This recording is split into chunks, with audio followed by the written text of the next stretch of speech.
Good afternoon. Today is August 12th, 2026, and it's 4:05 p.m. With the quorum of the committee in attendance, I'd like to call to order the meeting of the Central Health Strategic Planning Committee. As a reminder, committee members may also be participating by video conference, so staff's going to manage the video and audio feeds of the participants closely and make sure that we are legally compliant. As most of y'all can see, I was selected by Chair May to chair this meeting in her absence. So I'd just like to, note my gratitude for her confidence and the ability to do so. And also, in advance, my gratitude to everybody around the table for helping us get through this schedule expediently, but still thoroughly and successfully. So my understanding is that we'll be moving into public communication. Shall I make sure to denote, to share that? Okay. So in order to make it more accessible to community members, we're holding the public communication for the Strategic Planning Committee later, and the following Infrastructure Committee and Budget and Finance Committee meetings right now. So are there any commenters signed up? Yes, we have two people signed up. At this time, I'll call Mr. Shannon Jones, who's joining us in person. And if everyone didn't hear, we have Mr. Shannon Jones, who all of us are quite close with, as he's one of our former board members, but of course, an important stalwart in the community. Hi, Mr. Jones. And if you could just press your button until it turns red, and you have 3 minutes. Thank you. Okay, good afternoon. Thanks so very much for an opportunity to once again come before you. Given the limited amount of time, I'd like to talk about basically 5 areas, very briefly. One, I want to speak and reinforce my support for the Black Men's Health Clinic that has been funded over the many years and has made a great difference. It is an organization that has national attention and should be mindful and considered in terms of your budget process. Secondly, I'd like to encourage you to refinance and support C2H, which is an outreach program that focuses in on populations. I understand that they are in the process of considering or perhaps reconsidering applying for future dollars. And it's a great organization that's working in the community to make a difference. The third one is support. I want you to consider for an organization called the Black Leadership Collective. It's an organization made up of many organizations that do great work in the community, that outreach to targeted populations of African Americans and other groups and associations in the community to address the issues of disparities and the like, based upon the numbers that we see. This is both in the city of Austin and in Travis County. Fourthly, I'd like to speak in support of the many years I was here from an epidemiological and a demographic background. One of the things that you all are faced with now is the whole issue of whether or not to fund agencies based upon race and ethnicity. Let me emphasize a couple of things. This battle can be fought 2 ways. One, either by utilizing what the feds and states are doing and allowing them to make statements that are not necessarily true, or we can look at the data and say, what does the data say? And if you look at the map, and I'm glad you happen to have a map over there, if you look at the lines and you look at the high points where the mortality and morbidity are, that is where your dollars need to be spent. Not on socializing, but on servicing. These people are dying disproportionately and are ill disproportionately. These people happen to be people of color for the most part. Not all, and nobody is saying that's all. But if the district does not take a stand and make a statement that we're focusing in on population, and those populations are reflected by race and ethnicity in terms of disproportionate, we're going to continue to have this battle. How can you focus on a population and not identify it? How can you talk about we're going to make a difference if indeed we're not doing anything but denying it exists? So call a problem a problem. Take it on with whomever you need to take it on with. But I think it's important that as a hospital district that you focus in on these populations. The 30 seconds. the three agencies that I mentioned earlier are good methods by which you can work with to try to get to these populations as well as others. Once again, thank you very much for the opportunity to come and speak before you. As always, it's good to see you. You're in a good seat there, Sadora, and maybe the one next to you, I can come and sit and relax sometimes.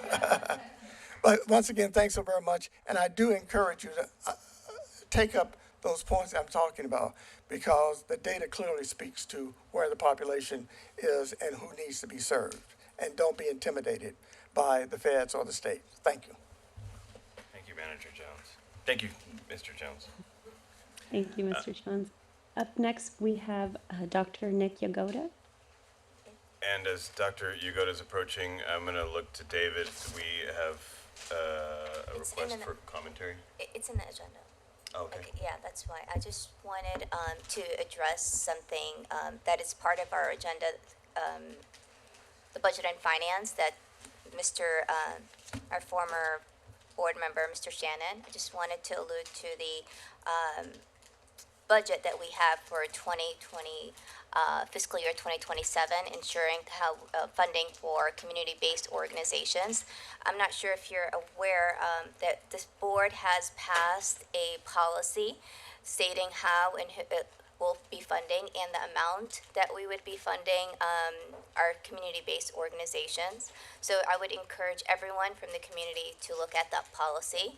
And for the upcoming year, as the board, collectively, we decided to move forward with currently funding who we've been funding the past year. I think for the upcoming fiscal year, we are hoping to issue an RFP to ensure that everyone can submit proposals. Just wanted to make sure that everyone is aware of our new process and how we fund community-based organizations. Thank you.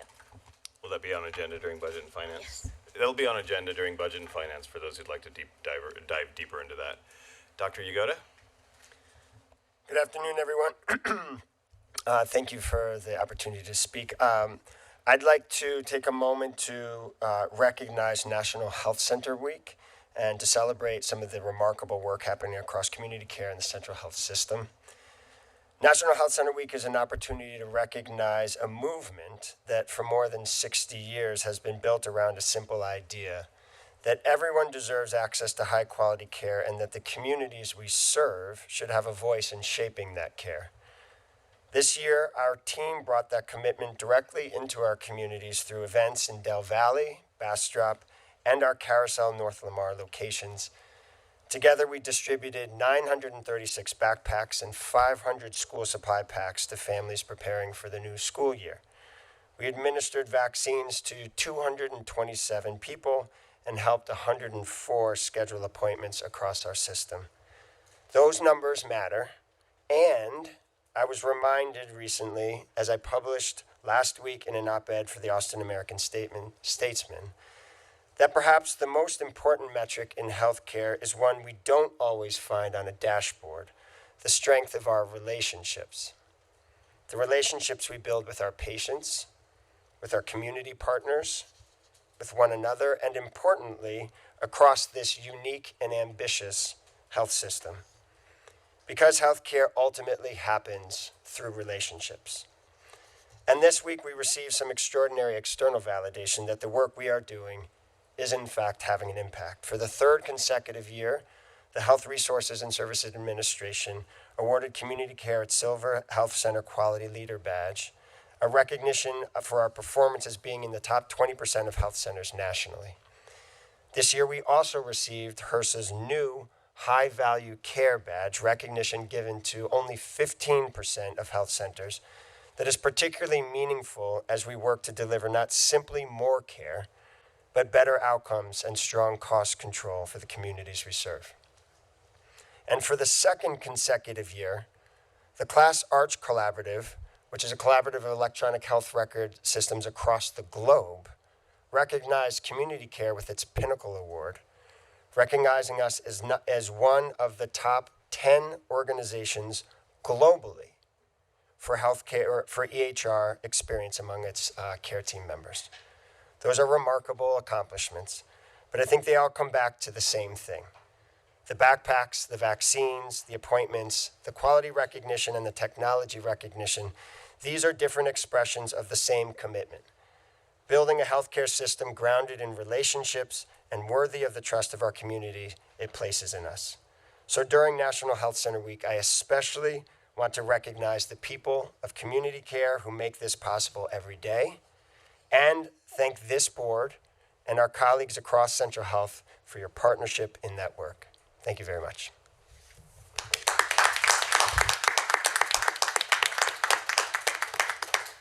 Bravo, congratulations, Dr. Yagoda, and to the staff of Community Care. Thank you all.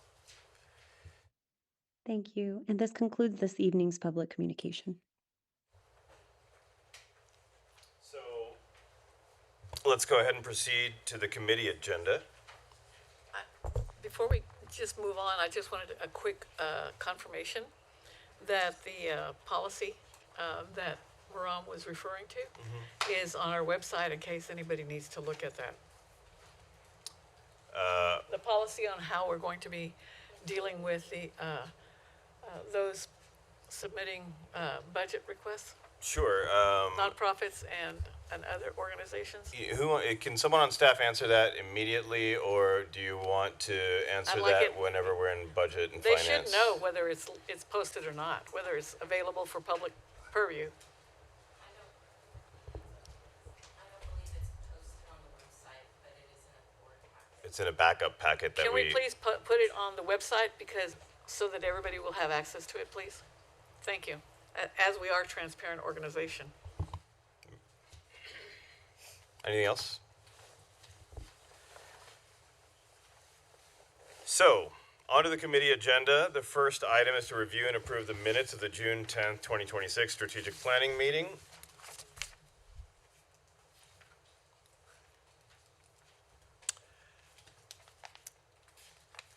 Move approval. Motion by Manager Jefferson, second by Dr. Musaitif. Any discussion? All in favor? Aye. Any opposed or abstaining? Passes. Agenda item number 2 is to receive and discuss an update on Central Health's dialysis services. Dr. Ellen Shalsha, our Chief Medical Officer, and Dr. Michelle Lubetsky of both Central Health and Dell Med School will be presenting. And Dr. Michelle, did I pronounce your last name Yes, correctly? Lubetsky, that's correct. Okay, thank you. Good afternoon, Chair and Managers. Ellen Chelsha, CMO for Central Health, and I'm incredibly excited to introduce Dr. Lubetsky to you all. She's a dynamic physician, educator, and scientist.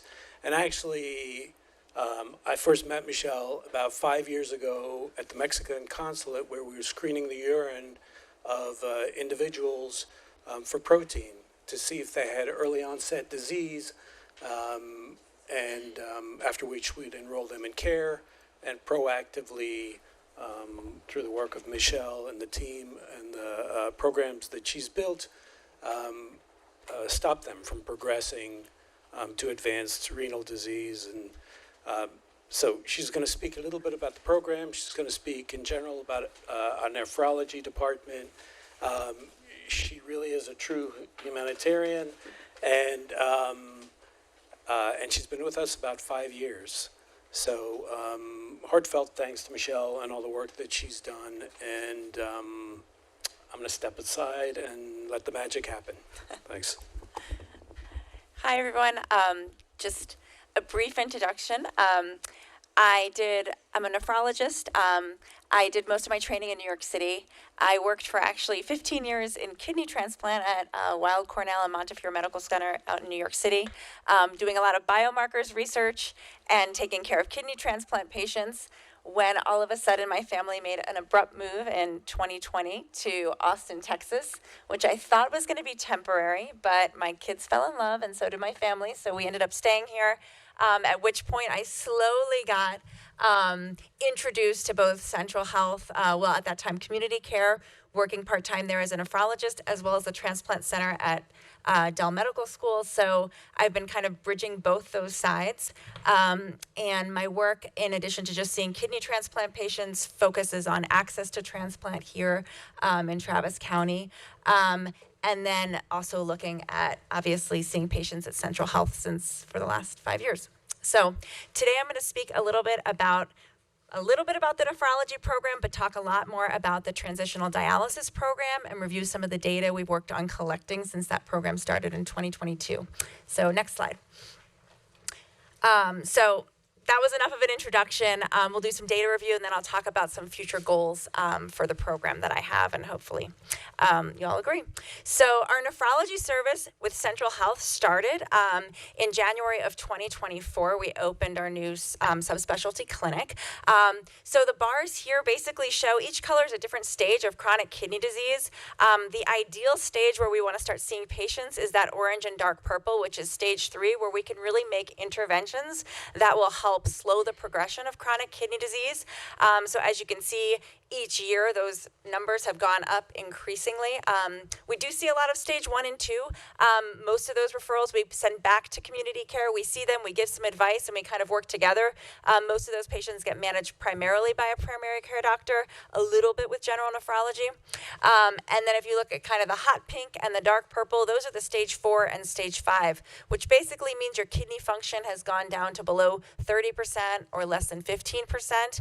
And those are the times in which we start discussing with patients needing dialysis and dialysis planning services. And a couple of the new initiatives along the nephrology service. So we tried to create, when we thought about how we wanted to run the subspecialty clinic, we really wanted it to be a multidisciplinary care model. So patients come to us, they see a nephrologist, but they also have the opportunity to work with a dietitian who knows specifically the needs of patients with kidney disease. They also work with our pharmacy team. We have programs that specialize in conjunction with the pharmacists, looking at high blood pressure management, looking at obesity and diabetes management, which are huge risk factors for progression of chronic kidney disease. And we recently initiated what we call CKD, or chronic kidney disease days. And these are basically days where you come to the clinic and you get all of your multidisciplinary care in one day. We provide education, they see their nephrologist, they see the pharmacist, they see the dietitian, and it's a real great way for patients to learn about their own kidney health, their kidney care, and to make sure we're working together as a team. So that's kind of a short summary of our nephrology service. Next slide. And now I'll talk more about transitional dialysis. So why even create a dialysis program? So when a patient's kidneys fail and their kidney function goes to lower than 15%, we need some other way to replace their kidney function. This is typically with something called dialysis or kidney transplant. Those are basically the two options when your kidneys fail. For patients who were under MAP coverage or uninsured patients across the state of Texas, if you're uninsured, there actually is no plan for you to get dialysis. The only way to get dialysis is to go to emergency room and get what we call either emergency-only dialysis or compassionate use dialysis. This costs about 8 times as much as getting it in an outpatient dialysis center, not to mention the fact that getting such inconsistent dialysis significantly increases complications, including mortality, infections, and overall quality of life for patients going for emergency-only dialysis is a huge strain. So we did not have a plan for patients. They would go and get emergency-only dialysis if they were on MAP. They had no way to get a center. There are some organizations that could provide outpatient dialysis, but this was a more difficult and timely procedure to get patients an outpatient dialysis. So we created this program where patients who were, I say we, and I mean Central Health. We just said this would be really amazing if you could do this, and you guys created this. So where patients who are under MAP, so predominantly undocumented, unhoused patients, but MAP patients could hopefully get a dialysis center, and we coordinate with them getting an outpatient dialysis center instead of having a emergency-only dialysis. Next slide. So basically, Central Health launched the transitional dialysis program in November of 2022, and MAP patients so if you lacked insurance coverage and you showed up at the emergency room needing dialysis, we would see if you qualified for MAP, and then we could enroll you in the transitional dialysis program.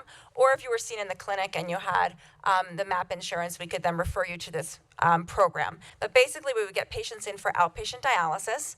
In order to do dialysis, you need a way to get connected to a dialysis machine, and that's with something called permanent vascular access or an arteriovenous fistula. So we would get patients scheduled to get a fistula placed, and then for majority of our patients, they ultimately will qualify for the Sendero insurance plan. So not only will this pay for outpatient dialysis, but this also gave them the opportunity to have kidney transplant services. So they could get referred for kidney transplant, which is actually the preferred treatment of choice for for end-stage kidney disease. And so they could get referred for kidney transplant and even potentially get, if they had kidney transplant surgery, their surgery and medications would be paid for. So the researcher in me, who thought this program was very incredible, said, well, let's take a look at all the data and let's go back and see what's really happened to our patients since 2022. Because if we don't track and understand how our patients are doing, we can't learn from the procedure to see where we need to improve. So since 2022, we've just tracked who are our patients demographics. We track their EPIC surveys, which look at social determinants of health, where patients identify social stressors. We track from the day they first show up in the emergency room till we get that outpatient slot. So we say, how long did they have to go to the emergency room for this compassionate use dialysis? We tracked, did they get a permanent dialysis access placed?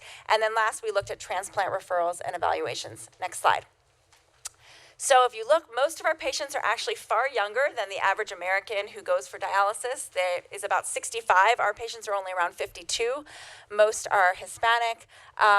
Similar causes of end-stage kidney disease, diabetes, and hypertension as there are across the U.S. And then when we looked at social strain or social determinants of health, over half of patients identified of having significant financial resource strain, 40% noted food insecurity, and about a third had inadequate health literacy. Next slide. So this is probably the most exciting data, which is that we looked, well, how long in 2022 was it taking to get an outpatient when we started this program, to get an outpatient dialysis slot? So this is from the first day they show up in the ER till we say, we have a home for you to get outpatient dialysis. So it's taking about 3 months the first year we did this. And now in the last 3 years, we've actually got this down to close to 3 weeks. So significant difference in terms of the time patients are actually spent going to the emergency getting dialysis.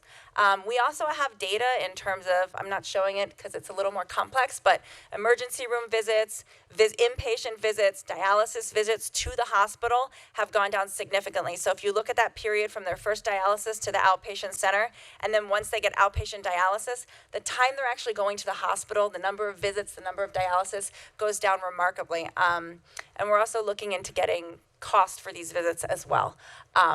Next slide. One of the things we want in an ideal world, if you look at it, 100% of our patients in 2022 needed to go to the emergency room for that first dialysis. Our goal is to have 100% all doing it as an outpatient. We obviously can't do that because some patients just show up at the emergency room for their first dialysis, or obviously there's emergencies, but this past year, actually 25% we were able to start as an outpatient, which is a huge improvement over the last few years. Another thing we're working at is, can those arteriovenous fistulas be placed prior to starting so they don't have to get a catheter, which is prone to infection? This data has been pretty flat. I mean, we were getting a little bit better the last year. We've had some staffing changes in terms of the vascular surgeons we've been working with. But again, this is one of the things, this is why we do this, is we say, well, where do we need to improve? And this is clearly an area that we'd like to actively work on, getting more patients that education when they come to the clinic with CKD, CKD4, and CKD5, say, hey, it's time to start thinking about dialysis and getting access placed. Next slide.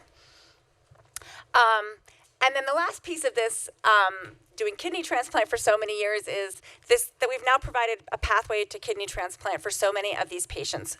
So I mentioned earlier, not only is it the treatment of choice for end-stage kidney disease, but patients they'll live longer, have a better quality of life with a kidney transplant. This is something that is not if you go across the United States, there's really only 6 states that allow undocumented immigrants to get kidney transplants. So the fact that Travis County is providing a way for our patients to get kidney transplant is pretty incredible. In addition to the patient benefits, there is a cost benefit. So doing dialysis for a year costs about $100,000 a year. The first year of getting a kidney transplant with the surgery and everything is about $130,000. Subsequent years are about $30,000 a year. So there's not only health benefits for the patients, there's a cost savings benefit to the system. So of the 154 patients that have been enrolled in the transitional dialysis, about 79 were referred for transplant. 25 were declined, mostly due to medical reasons. 33 were listed, 16 are still in process, and 5 have received kidney transplants, 4 from living donors and 1 from deceased donor. And I'll share this quick story today. I was in the transplant selection committee, and one of my patients who had been following for 2 years in Central Health, she came to me and she had stage 4 CKD, so her kidney function was less than 30%, and we watched her progress to end-stage kidney disease. She told me in the clinic, I'm never getting dialysis. I said, you're 49 years old. You've got a whole life ahead of you. What do you mean you're not getting dialysis? She would come with her daughter. She has a granddaughter, beautiful family. I said, what are you thinking? And after a long, many visits, many talks, she agreed to get an AV fistula placed, so agreed to get dialysis access. I told her there would be a path to kidney transplant if she was able to start dialysis. She started dialysis as an outpatient. After all these discussions, we convinced her to start dialysis, and today she got listed active on the transplant list. So we get to see from start to finish. That's our goal, right? And she's a beautiful, wonderful woman, so I'm very excited for her. All right, and that just happened today. So next slide. How does this compare to nationally? So nationally, actually only a third of people who go on dialysis actually get listed for transplant. There's lots of reasons we could go into for that, lots of disparities in access, but half of our patients got referred, which is pretty incredible. So we are providing a real meaningful pathway for an option for our patients with end-stage kidney disease. And nationally, about 15% once they get referred, will get listed, and about 40% of our patients, which is also pretty incredible. And as you see, they're young patients who have these vibrant lives, and we're providing a path that's separate from dialysis for them. Next slide. So where do we go from here? Just to summarize the impact, we've really shown a reduced need for emergency dialysis, which I think will continue to show as we review our research and the data, not only a benefit to our patients, but a cost benefit. That's one of the things we're looking into. More patients are starting dialysis as outpatients. More, hopefully, will be getting permanent access placement, and more opportunities for transplant. And then last slide, our goals are, one last slide, is really to expand the program. When I say expand, I really mean the education piece. We've just hired a new MA who's going to help really educating the CKD4, CKD5 patients in the clinic about dialysis options, working with our surgical colleagues at Dell to get a streamlined pathway so patients can get permanent vascular access for dialysis, measuring program outcomes. I would like to say my colleagues, Dr. Slavcheva and Priscilla Hernandez in the nephrology clinic are amazing because they help me track all this data. They're super excited about not just doing what we're doing for the transitional dialysis, but we have a whole chronic kidney disease tracker where we can track outcomes, blood pressure, CKD outcomes. So we want to do all the things that I'm discussing today, but also for our chronic kidney disease patients. And yeah, I think that summarizes it well. So if you have any questions, I'll take them. And thank you again so much for letting me present the work we're doing. Thank you, Dr. Lubetsky, for opening us up in a way that lets us really experience some of the wins that our patient community are experiencing because of our staff's work. Well, with that said, let's just go into the questions. Hi, thank you very much. You're doing great work. Thank you for a greatly needed service in our community. I just wanted to know, with respect to your education component, are you also educating the families? And the reason I ask that is because there, especially in the Spanish-speaking population that may have been here for many years or more recently arrived, there may be a familiar deficiency or health literacy problem And I want to make sure that the families understand what they need to do to support the patient. I think that's a wonderful idea. I mean, I think Idea, It's hit that or- means it's not, it's hit or miss on who brings their family with them. So, and I think for the patients that bring their family members, it's incredible because you are able to do the education with a partner. Not everybody that I found, and we typically will recommend that they try to bring somebody with them, especially when they come to their visits, because I'm a physician. I go to doctor's appointments by myself, and I don't remember half of what happens. So it's a goal of ours, and I think that's a great idea to do maybe family support groups. But I think most of the patients, it's hit or miss on who's willing to bring a family member with them and who. I hear you, but I just want to say one thing.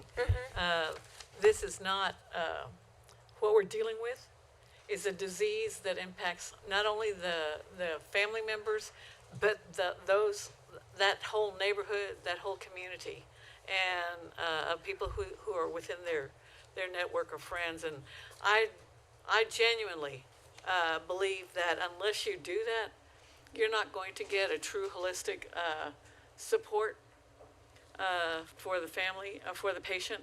And it's not only necessary, I mean, it's an integral part of the recovery process, or the I guess how you deal with it, the whole thing. It just, recommending that somebody come in is not the same thing as, do we have someone who's on the team that can make a phone call before anybody comes to the office and say, you need to come with your family? Okay, and that's not a way to turn them away, because there are people, promotores know how to do this. But if you have a transition of care person, or if you have that kind of entity, you're going much further in making sure that your patients are successful in their I guess in the receipt of their services, and just especially the dialysis services. Do you offer the services at night? That's another thing. I don't know whether you do or not, but I'm just No, I advocating for 100% that. agree. We previously had a community health worker who was actually doing home visits for education, which I thought was really meaningful to the Right, patients, because that's right. like you said, you're going out in the community, and not everybody is able to come with their family member That's right. and sadly and unfortunately, a lot of family members we're dealing with a situation where people are getting stopped sometimes, or scared to come to the clinic, especially with That's right. family members, because of they'll be detained at the clinic doors or things like that. So, like I said, I'm in 100% agreement, and Aggressive suggestion. Could I add to that? Sure. yeah. Okay. Manager Kitchen. So my question is, what happened to the community health worker, and can we hire another? Yes, you can. At the time, I think, so as Dr. Shalsha had mentioned, we were doing these, we got funding for a community health worker through a grant program that we were doing all these community outreach. And then the clinic got transitioned from community care over to central health. And there was, I think, a big, maybe I hope I'm not speaking out of turn, but there was a ramp up in terms of getting patients from one place to the other. So there was a little bit of a dead period in terms of visits. And I think it was felt that the community health worker would be utilized in another setting. Now that we're ramping things back up and things are getting busier, I'm 100% open to having another community health worker. I would suggest that, or I would ask. I would ask that be explored, and Yeah. someone let us know. And I think a lot of the, like you mentioned, so we were doing there were a lot of programs that were being done at community care that in the transition, and now that the clinic's built up and getting really busy again, we're finding ways to resume. That begs the question of why they were transitioned, but I know that's not our subject today, so.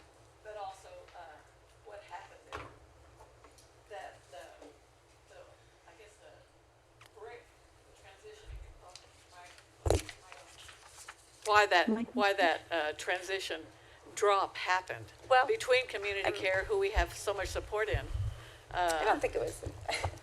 I mean, So great questions.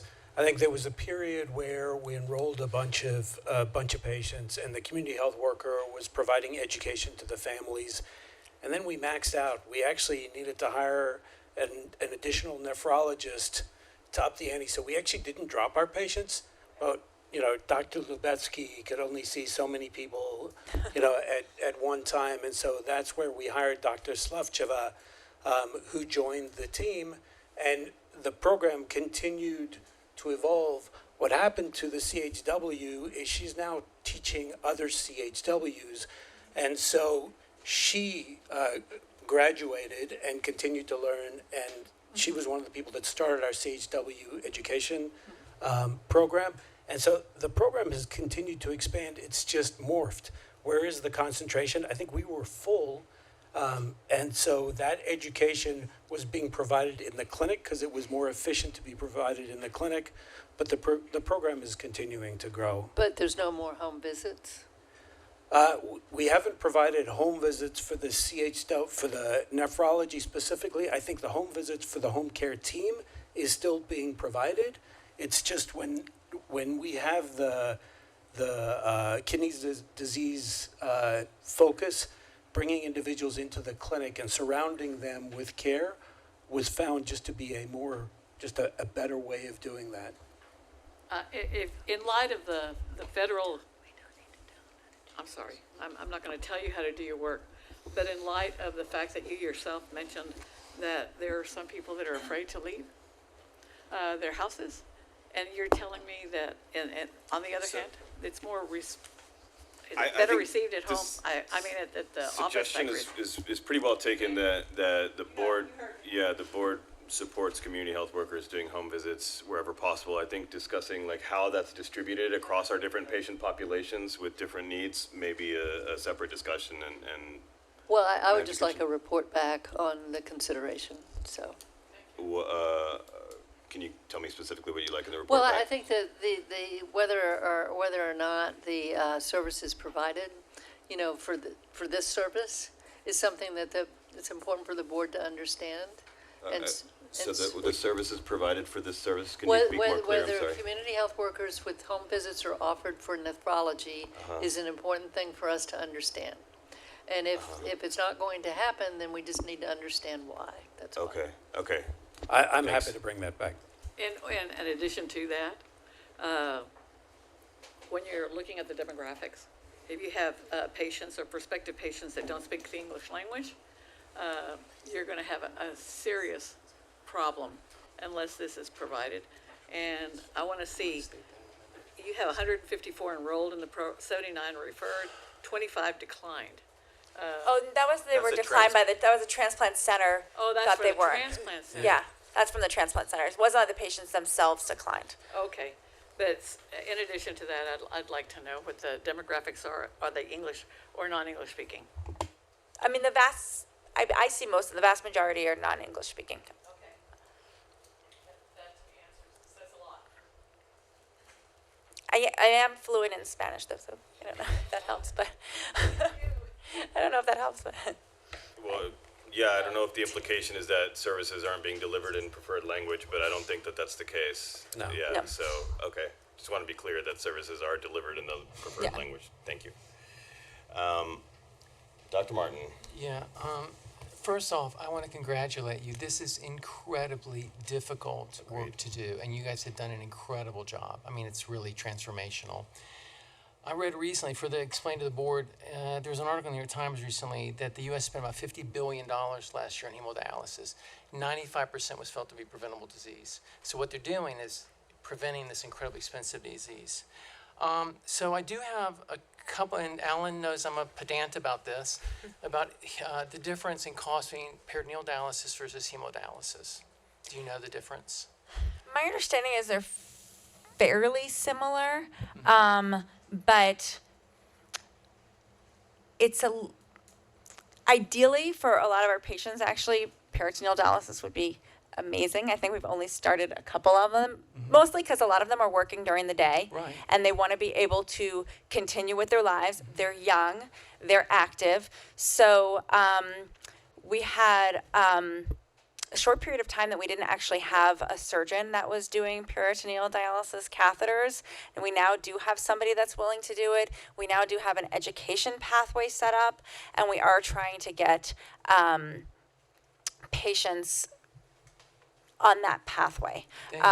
And I think from a overall patient quality of life perspective, it is far better if we can get them. Yeah, they keep working. Yeah.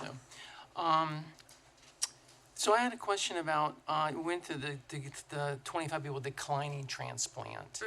What do you think that's based on? So we do have data on why they were declined. I'd say a third of them, it was for medical reasons. They were medically too complicated. So in an ideal world, almost everybody should get, regardless of this program or not, everyone should get the offer for transplant. They should go to a transplant center, and the transplant center should say you're healthy enough to get a transplant or you're not healthy enough. Because the health benefits of a transplant are only for people who would be healthy enough to receive it. So typically patients, sometimes they just have too many medical comorbidities that they're not safe to transplant, or sometimes as they undergo the evaluation, they have significant cardiac disease that we didn't know about. So that's probably a third of those, 7 or 8 of those were that. There's a small percentage of them that still don't meet, that have too much financial risk. There's a small percentage that also don't follow up and finish the evaluation. But those are the types of reasons why patients get declined by a transplant center. Usually it's medical, but sometimes they don't follow up, and sometimes they aren't able to meet the financial criteria. One last question segues to the other managers' issues about outreach. I saw that most of your donations have been from living donors. And I'm wondering if there's an active outreach to the community, families, stuff like that, to educate them about the process. Because so many people just fear giving up their kidney. So if that's an active process y'all do. So it's one of the things we're looking at. In fact, part of the research I mentioned we do on the transplant side is looking at access, and we actually look at dialysis referrals based upon, like, similar to that map. You look at the density of patients on dialysis, and you look as, we were speaking to earlier, the places where people of color and there's high incidence of end-stage kidney disease tend to have the lowest percentages of referrals. So we actively are trying, now that we've looked at that data, actively trying to go to those dialysis centers and meet with patients at dialysis centers, social workers, to increase just referrals in those locations. From an actual outreach for patients and their families, we don't have any specific programs currently, other than just when they come in and they speak with the physicians and we talk to them, and we always recommend they bring family members and they talk to their family members, and we give them information on living donation. But one of our objectives in terms of the research side of things, where we look at these areas there that have a high incidence of end-stage kidney disease but low referrals, are trying to go out and do community research. So it's on our list of things we're actively looking at. Because so many people, especially in the demographics, really, they fear the surgical process. They don't really trust the medical community. And I think having that continual outreach to educate them about the process, about the safety of the surgery, and that the living donors do much better, those transplants. I just want to thank you again. That's you all done incredible work. So thank you very much. Thank you. Yes. So, Manager Jefferson. And I agree, this is incredible work and data, and glad to see that the number of outpatient treatment has increased. I have a question, and I think it's one I just don't understand. So it's the slide where you have the patient population, and then it says greater than 50% present with financial resource strain. I find that interesting. It seems like it should be much higher. Should be 100%, right? Yeah. If they're all right. on, so that's why I preface this with, these are social determinants of health surveys that are given when the patients come to clinic. So they check off areas of concern for them. And so it's a little bit subjective. So it's a patient perceived, health. Yeah. So, and actually, we do similar things on the transplant side, where we look at this and we have them fill out the questionnaires, and the patient perceived health literacy versus when we actually do an evaluation of their health literacy, there tends to be a big disconnect too. So, because it's interesting because you would think everybody you're Right, in well, but in terms of those who are being served by this really wonderful program, for the most part, they're folks who are MAP yeah. MAP So they all eligible? have to be, yeah, Okay, MAP eligible. just wanted to verify. Yeah, I know. I always still, when I present that, I say, why? This patient filled this out. Great question. I think we need to move along to the next agenda item. I also want to echo both congratulations and gratitude that Dr. Martin and Manager Jefferson shared. These outcomes are amazing. Just a reduction of days to outpatient referral alone is amazing, not to mention the growth and then just the stabilization and the continued reduction of days to outpatient. And yeah, the outcomes speak for themselves. It's fantastic, and just thank you. Well, thank you guys, and thank you all for the suggestions. I do actually really take all of it to heart, so thank you so much.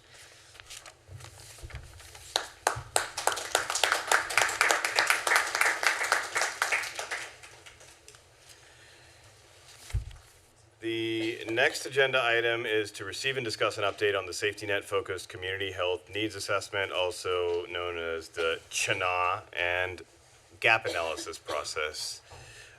We have Tara Trower, JP Eichmiller, and Drew. Drew, will you help me with your last name and also JP as well? Drew Kolarczyk. Drew Kolarczyk, and JP, I don't know that I'm saying your name properly either. Eichmiller. Eichmiller? Yeah. Okay. Thank you all so much. Yes, thank you all for having us here. Good evening. We are here to present our every other month check-in in regards to our community health needs assessment. We've been coming to this committee since we were in the planning process for this, and now that we are approaching, I believe, the midway mark, we are excited to be back and provide you some updates. Next slide, please.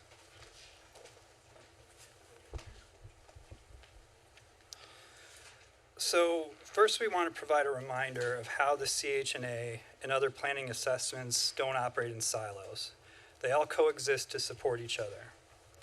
For example, all the data and information we're compiling into the CHNA will feed into our other ongoing engagements. For our facilities planning, we are depending on the data coming out of our capacity and gap analysis to inform our Northview, downtown campus, and comprehensive facility plans.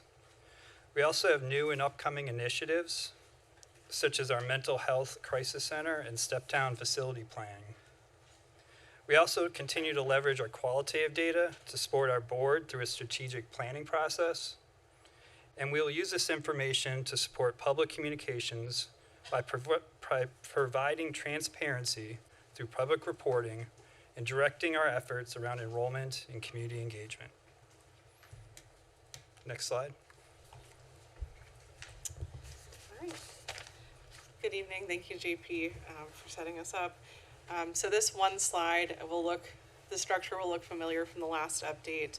It really reflects an immense amount of work completed or in progress, but the key takeaway is that the project is on track. So we should have some great information to share with y'all very soon.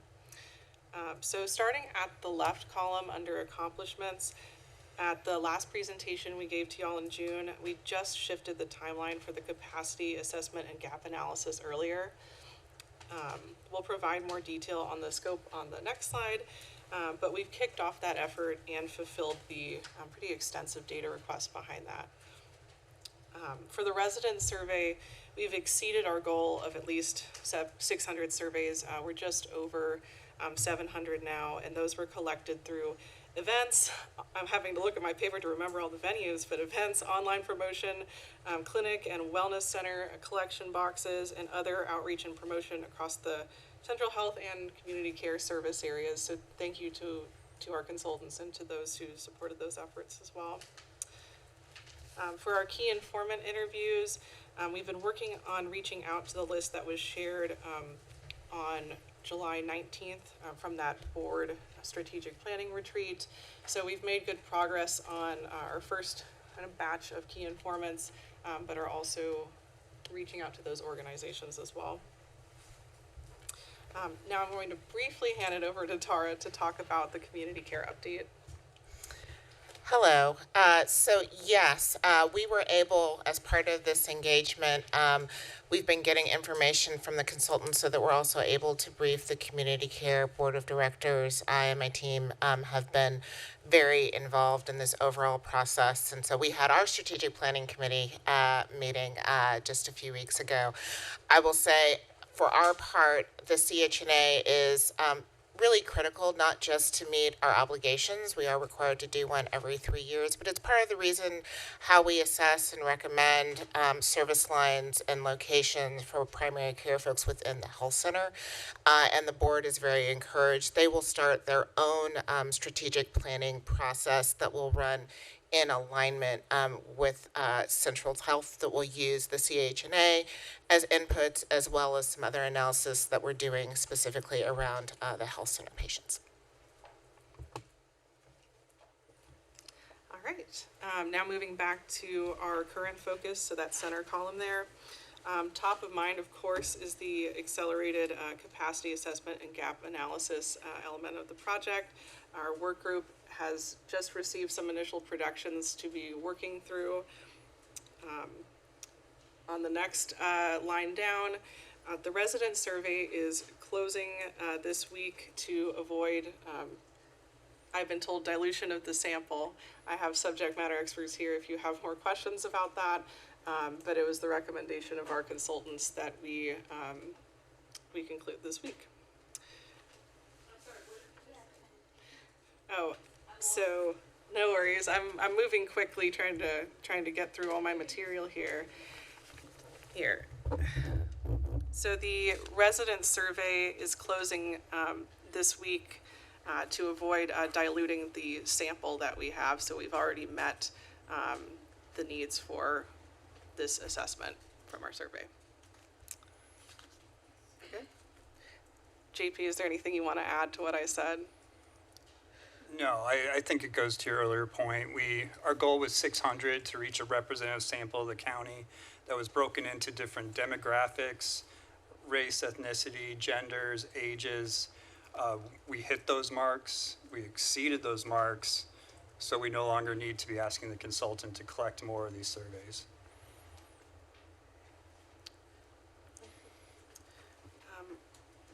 Along those lines, we've started to receive initial findings from the consultants, KSA, and we have a significant amount to review with our staff subject matter experts.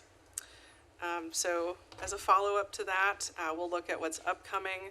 So for August, we are preparing for our focus groups with community members, which are an opportunity to explore questions that are harder to answer in a survey. And the findings from the survey will help to shape those groups. So we are still working through some planning based on the results of the survey, which we'll be receiving in the coming weeks. And those questions and findings from the survey will also shape the questions we ask in those groups. The team is also hard at work prepping for the community health needs assessment portion of data to support the next board strategic planning work session in September. And following the bi-monthly schedule, our next update will actually be from the consultants at KSA. They will come and present to the board, and this will be an opportunity for you all to meet the consultants, receive that midpoint update, and provide feedback on their early findings. So I know I just covered a lot of information, and there's some terminology in here. There is an appendix in the back that speaks more to some of the terms used. So I'll now be handing off back to JP to provide an overview of the scope of the capacity assessment and gap analysis.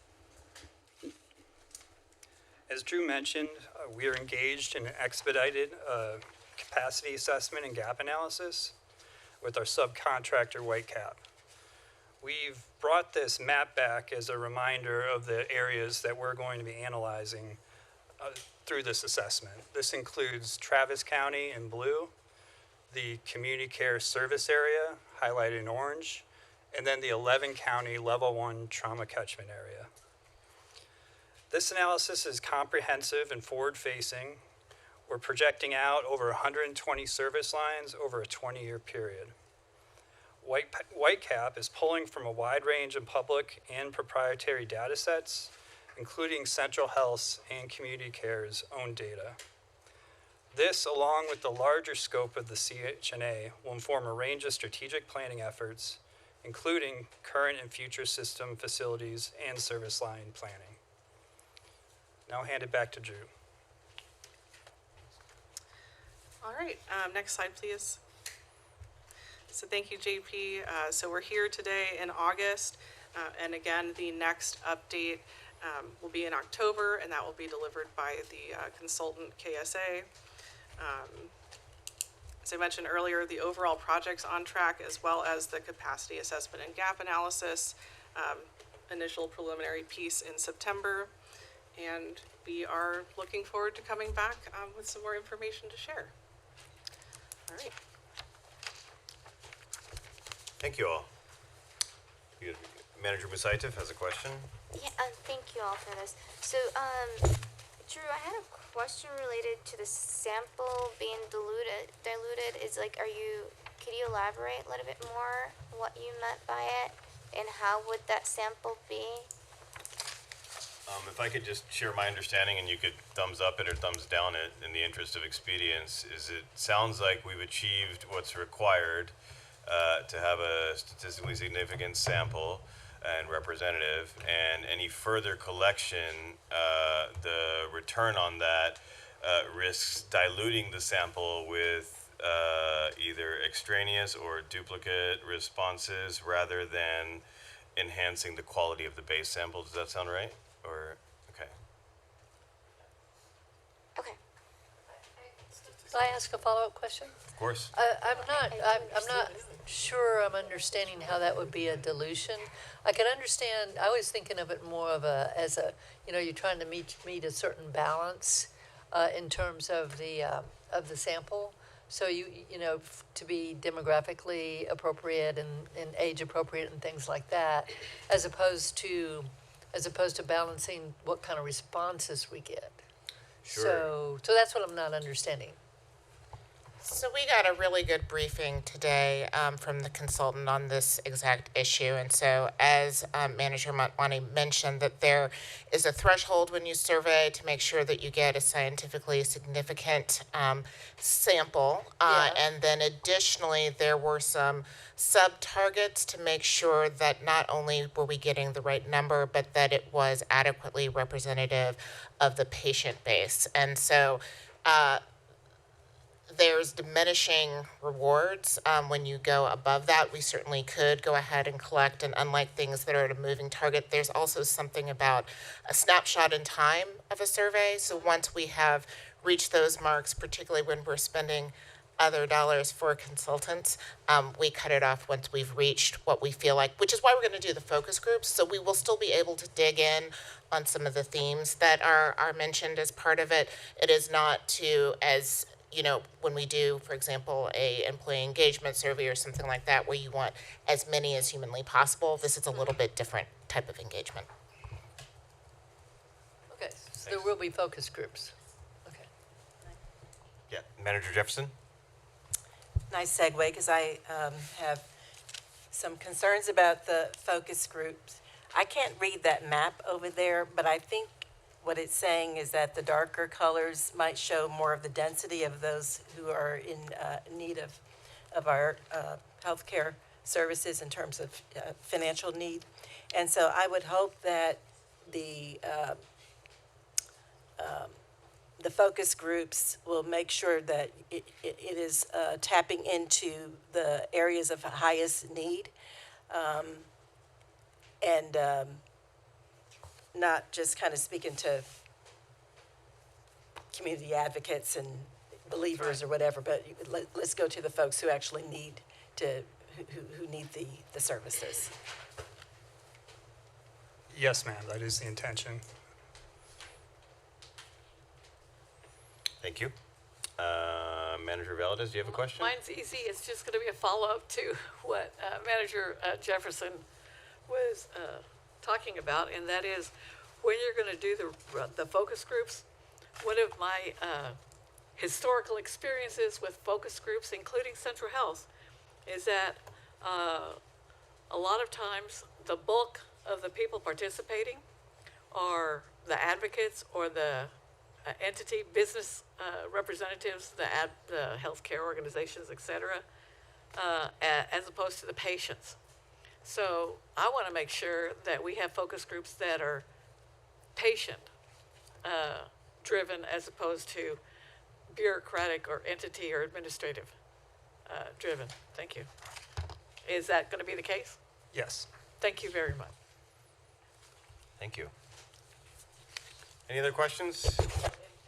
Thing, and that the people who are reaching out to the patients and others who may not know that they need to be, that they are eligible to be a patient, that the folks who are reaching out are culturally linguistic to be able to interact with those persons as well.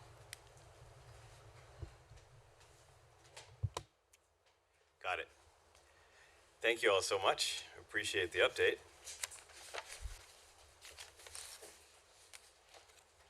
And we'll move to the next item, which is to receive and discuss an update on community engagement around the FY27 budget, fiscal year 27 budget and strategic priorities. We have Ivan Davila, Yesenia Ramos, Christian Nelson, and Sarah Hayes presenting.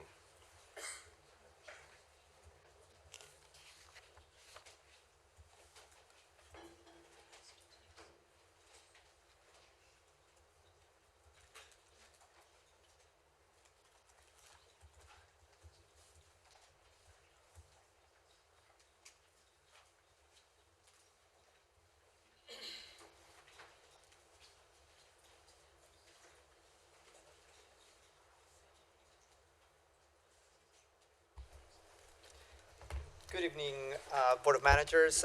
My name is Ivan Davila, VP of Marketing and Communications here at Central Health, and I'm joined by our wonderful community engagement team, whom Manager Moshwani already introduced. We are excited to share a snapshot of what our community engagement team has been up to the last 10 months, the first 10 months of fiscal year 2026. Next slide, please. Here's our agenda. By the way, all of this plus a lot more detail is included in your packet, including a report, a community engagement report. We call it a preliminary report because the fiscal year has not ended and there's more to come. This agenda is helpful, so I think if we have questions, if we could please try to hold our questions until after number 2, after number 3, and after number 4. So these are just kind of key chunks. Thank you. Great. So yes, first I'll give you an executive summary that includes the FY26 engagement numbers at a glance. Then the team will discuss who we engaged, what we heard from them, and the key engagement activities that helped us get there. And throughout the presentation, our team is going to share a few of the stories behind the work, which is a lot more than what metrics show. Next slide. So at our core, community engagement is really about relationships, and because we're a publicly funded healthcare system, a big part of our job is building trust and keeping our community partners, elected leaders, connected to the mission of Central Health. And through those relationships, we hear the lived experiences, the perspectives, the priorities of the people that we serve, and that gives us important quality data. Our strategy team and leadership consider this feedback alongside things like the community health needs assessment that you just heard about, demographic data and other healthcare indicators to shape priorities, strategic priorities. So all of this relationship building happens through a pretty broad network. Our engagement and outreach team actually maintains relationships with more than 900 organizations across Travis County, from grassroots and neighborhood groups to nonprofits, schools, faith-based communities, healthcare organizations, civic groups, and government partners. Next slide. Oh, this is the slide. My bad. So here's our FY26 engagement at a glance. You can see here that from October through July, overall engagement increased by nearly 30% compared to the same period last year. Through July, our team held 42 events and meetings, engaging 615 unique participants, unique community members, and those activities resulted in nearly 1,400 interactions, which reflect not only event participation, but also the one-on-one conversations and other touch points that our team has throughout the year. And we still have August and September ahead of us, which is some of the busiest months that we have here at Central Health. CHNA results, the FY27 budget community conversations, CEO roundtable, and other activities. But of course, the most important, what I think is most important is what people are actually telling us. And Sarah will dive deeper into these common themes in a couple of minutes. But first, let me tell you what one of those 615 people looks like.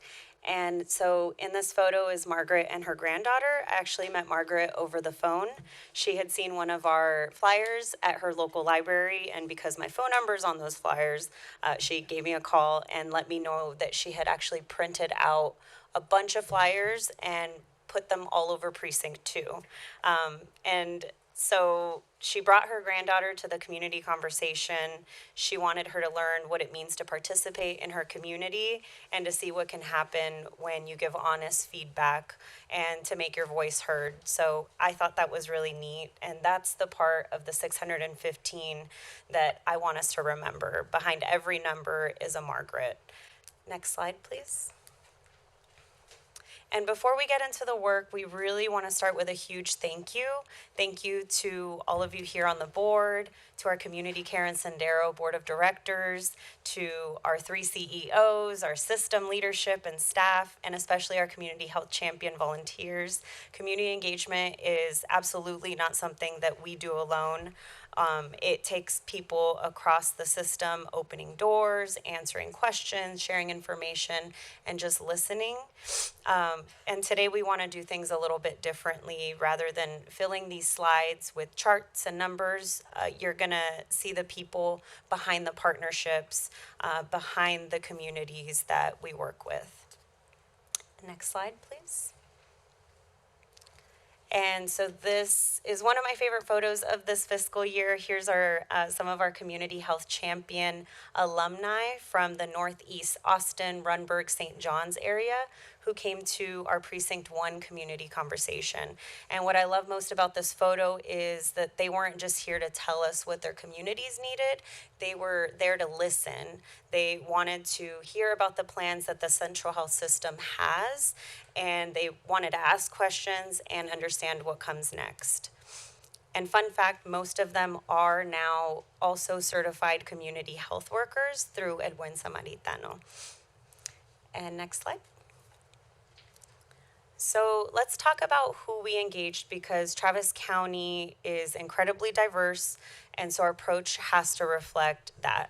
We're intentionally creating multiple opportunities for people to walk through community conversations, community health champions program, places of worship, schools, neighborhood associations, partners, and direct outreach. Next slide. And like Yvonne mentioned, we heard from 615 unique participants with demographic information collected from a portion of these. So these participants who self-reported skewed female. By the age, the largest group was 18 to 44. More than half of the participants self-identified as Hispanic or Latino, with additional representation from other communities that we intentionally tried to engage with. Most participants who self-reported identified English as their primary language. We do use this information to understand who's participating, who may be underrepresented, and who we need to be more intentional as we plan for the following fiscal year. Next slide. Participation came from zip codes across Travis County. We use Central Health's demographic report to identify zip codes with the greatest concentrations of families living in poverty, helping us strategically concentrate outreach, engagement efforts in communities experiencing the greatest need. Next slide. Now we get to the good part. So what did people actually tell us? Because engagement is about active listening, and the following themes came up again and again across conversations, surveys, events, and other interactions. Next slide, please. There were really three major areas that rose to the top. First, access, capacity, and continuity of care. People want better access to primary care, behavioral health, and specialty care. We also heard about the importance of preventive care, not just treating people when something is wrong, but helping people stay healthy in the first place. Second, barriers to accessing care. So affordability continues to be a major concern, transportation comes up frequently, and language accessibility remains incredibly important, particularly when we're talking about navigating our growing healthcare system. Which leads me to the third, navigation and understanding the system. So people want to know, where do I go? Who do I call? What services are available to me? And how do I actually get connected? We also heard a lot of interest in understanding what Central Health is doing now and what future healthcare investments will look like in their communities. So while these themes are broad, this qualitative feedback is an important part of our year-long engagement effort supporting fiscal year 2027 planning and the budget process. Next slide, please. All right, so this is where you get to see what community engagement looks like. Next slide, please. Okay, as most of you know, the Central Health Community Health Champions program is at the core of our community engagement strategy and is designed to build trusted community ambassadors who connect residents to care, share accurate information, and strengthen community trust and engagement. The Community Health Champions annual celebration has grown into something truly special. It's much more than a graduation ceremony. It's a celebration of collective impact long after they complete the program. And as one of my favorite things about this event is who ends up in the room. We have elected officials, executives, patients, philanthropists, community advocates, partners, and our newest champions all interacting with one another. And there really aren't a lot of spaces where all those people can come together as equals and have authentic conversations. Those organic connections are what make this event so powerful, and it really reflects the heart of the Community Health Champions program, bringing people together around a shared commitment to improving the health and well-being of our community. I'd like to give a special thank you again to Board Treasurer and Community Health Champion alum, Dr. Maram Musaitif, who shared a powerful and deeply impactful part of her personal journey and passion for serving those most in need as the keynote speaker for last year's celebration. Thank you, Dr. Musaitif. Our 2025 Community Health Champion Award recipients really represent the kind of impact that we're talking about.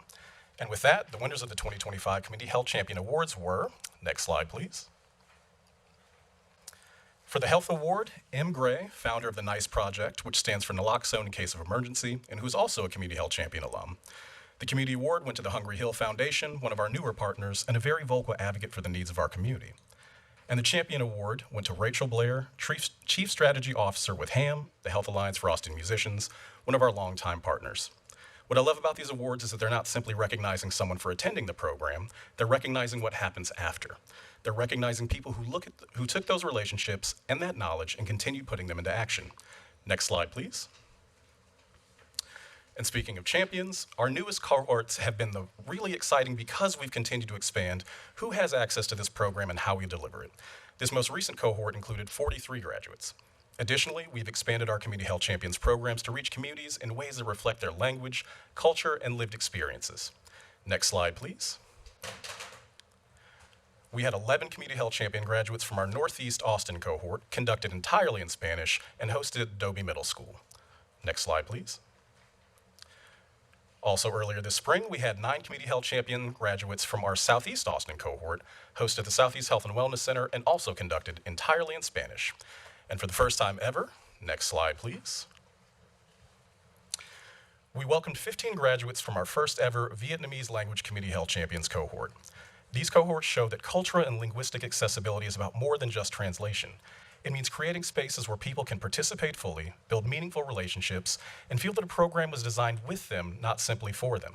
Partnerships like ACHI also demonstrate how working alongside trusted community organizations can help us build connection and reach communities in ways that we couldn't do alone. Next slide, please. And one of the most exciting outcomes from our most recent Community Health Champions cohort has been Vitals and Vibes. What started as a vision first championed by former board manager Shannon Jones has now evolved into a community-driven initiative led by our own engagement team in partnership with Health Champions alumna Charlene Gregory. Charlene is a respected leader as the new president of the National Council of Negro Women's Greater Austin Section, as well as her work with the NAACP, and she's been instrumental in helping to bring this vision to life. Together, we're connecting predominantly Black and African American churches across Austin with health resources, trusted community partners, and opportunities to improve access to care. And this is exactly why I love the Community Health Champions program. We don't want champions to graduate and disappear. We want them to take the relationships they've built and turn them into something that continues serving their communities. And Vitals and Vibes is a perfect example of that. And if you're looking for something to do this Sunday, come see us at the David Chapel Missionary Baptist Church from noon to 3 p.m. this August 16th on Sunday. Thank you. Next slide.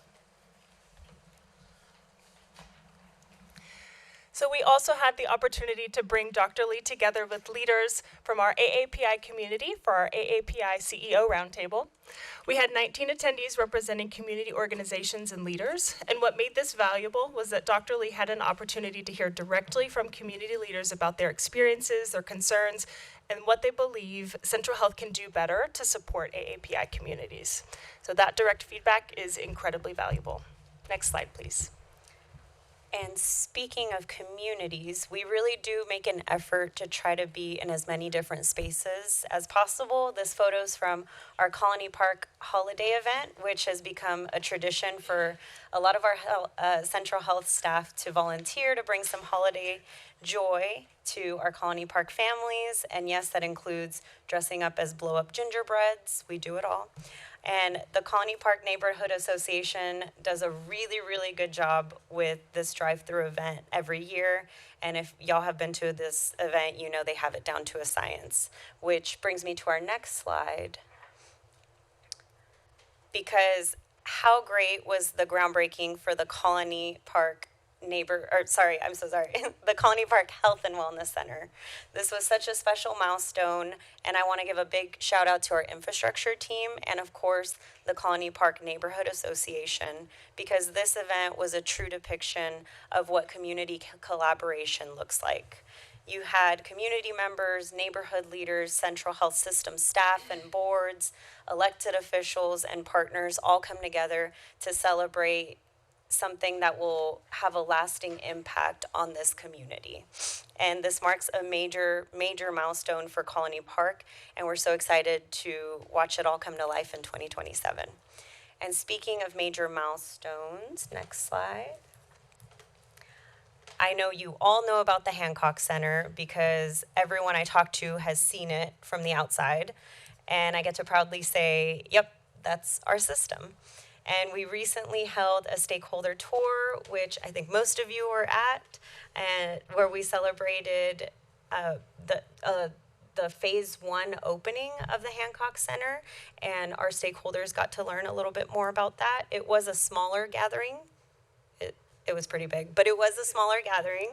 But it gave our stakeholders an opportunity to see the space, understand what's happening, and ask questions. And this is really just the beginning. So stay tuned for the larger community gathering celebration as we get closer to the grand opening in 2027. And next slide. And then we have lunch and learns. So we also hold quarterly virtual lunch and learns where we give community members an opportunity to learn about our Central Health System initiatives in a more intimate setting. So this year we covered topics including food as medicine in partnership with our Central Health Equity Policy Council, as well as the Overdose Prevention Champions, which is a system-wide objective. And these sessions are just another way of how we're trying to make information more accessible and create opportunities to ask questions directly to our staff. Next slide.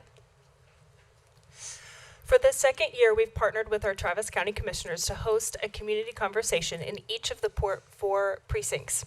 These are some of my favorite engagement opportunities because we're able to hear directly from residents about what's happening in their lives and what they believe Central Health should prioritize, which brings me to an important upcoming event. So our fiscal year 2027 budget community conversation, co-hosted by Judge Brown, will be on Monday, August 31st from 10 a.m. to 1 p.m. at the ACC Highland campus. And we're doing something a little different this time. It will be a gallery-style conversation, so community members can move between stations based on topics they are most interested in. If you've been to a community conversation in the past, it's been more of a traditional sit-down with a Q&A and presentation, so we're shaking things up a little bit this time around. And so they'll have an opportunity to learn directly from our subject matter experts and moderators, ask questions, and provide live direct feedback. So if you see those flyers, please share and spread the word. Thank you. And next slide, please. And finally, our community health needs assessment. Our engagement team has been supporting the strategy team in the engagement process, which has included surveys, focus groups, and key informant interviews. So I'll close with this. You all have the flyers for the upcoming events in front of you. We ask that you help broaden your reach, our reach with your own networks. Thank you for everything that you've done this fiscal year and continue to do for the next fiscal year. We couldn't have done this work without y'all. Thank you.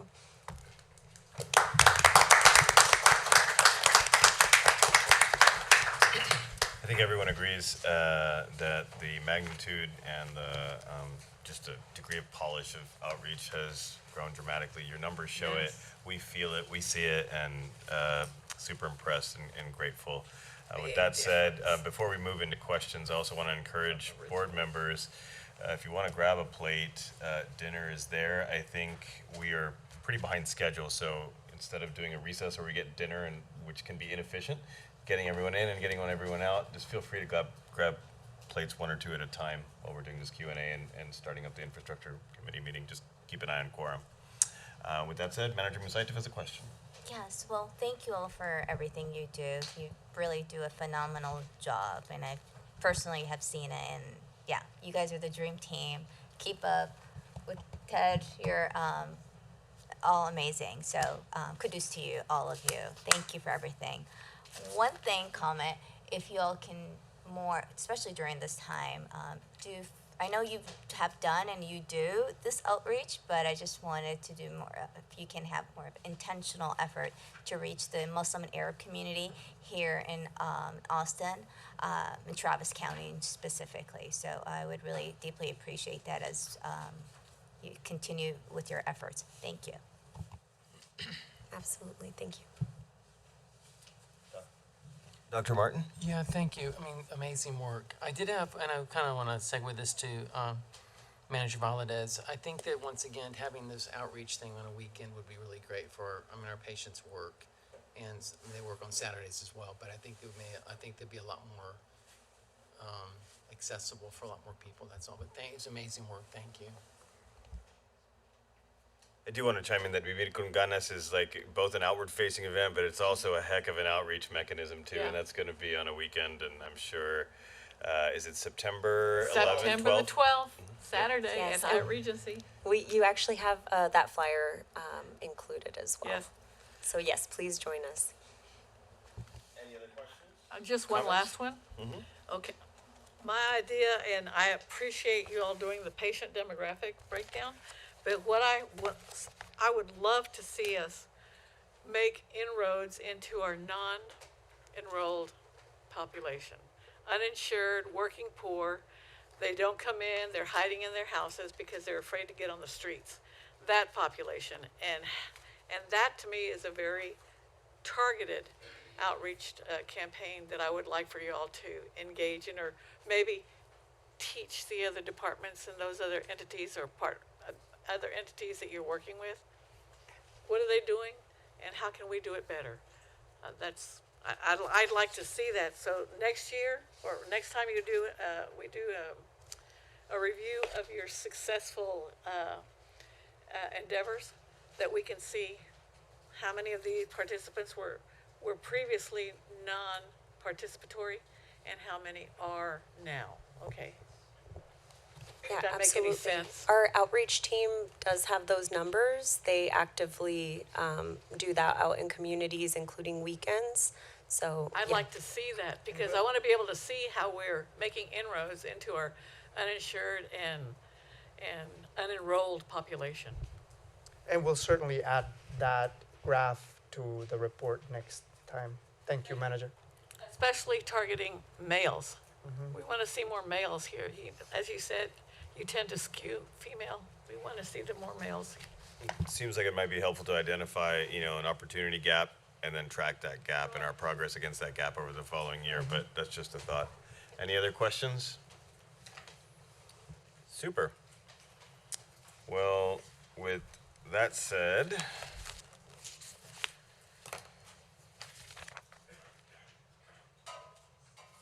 excuse me a second.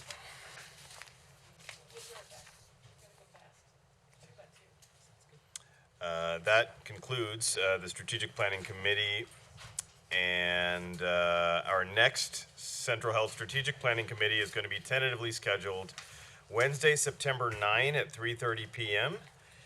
here at the Central Health Administrative Offices, 1111 East Cesar Chavez Street, Austin, Texas 78702. At the moment, ready to accept a motion for adjournment. Moved by Dr. Martin, seconded by Dr. Musaitev. All in favor? Aye. We're adjourned. And in the interest of expedience, I'd like to go straight into the Infrastructure Committee meeting. Are y'all good with that? And do you think we can just grab our plates? Thanks. Today is August 12th, 2026. 5:31 p.m., excuse me. As a quorum of the committees in attendance, I'd like to call to order the meeting of the Central Health Infrastructure Committee. As a reminder, committee members may also be participating by video conference, so staff will be managing video and audio feeds of all participants closely to ensure compliance at all times. Do we have, we previously held public communication just from the standpoint of predictability and accessibility, but that said, just want to verify that we don't have anyone, or we do or don't have anyone signed up to speak at this moment. Brilliant. So we'll move to the committee agenda. Number 1, review and approve the minutes of the January 14th, 2026 Infrastructure Committee meeting.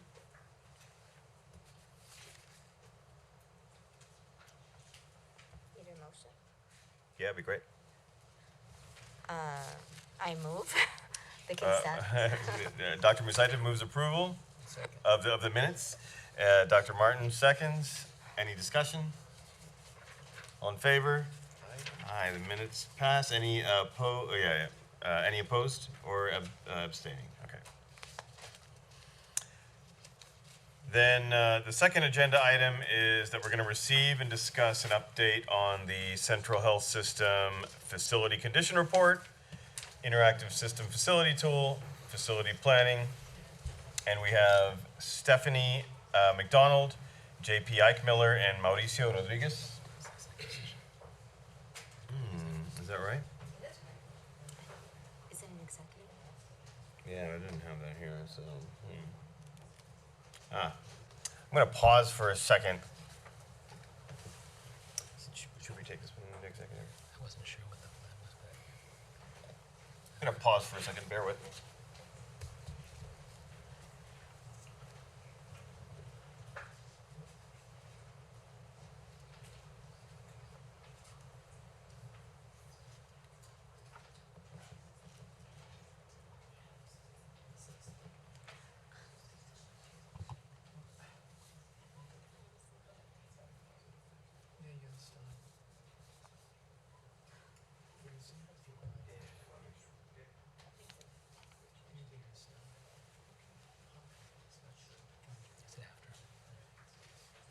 Correct. So, for those of us in attendance as well as online, I want to adjust to inform everyone that this committee is going to be convening in closed session to discuss items number 2 and 3 under Texas Government Code 551.01. 551.071, consultation with attorney, Texas Government Code 551.072, deliberation regarding real property, and or Texas Government Code 551.085, governing board of certain providers of healthcare services.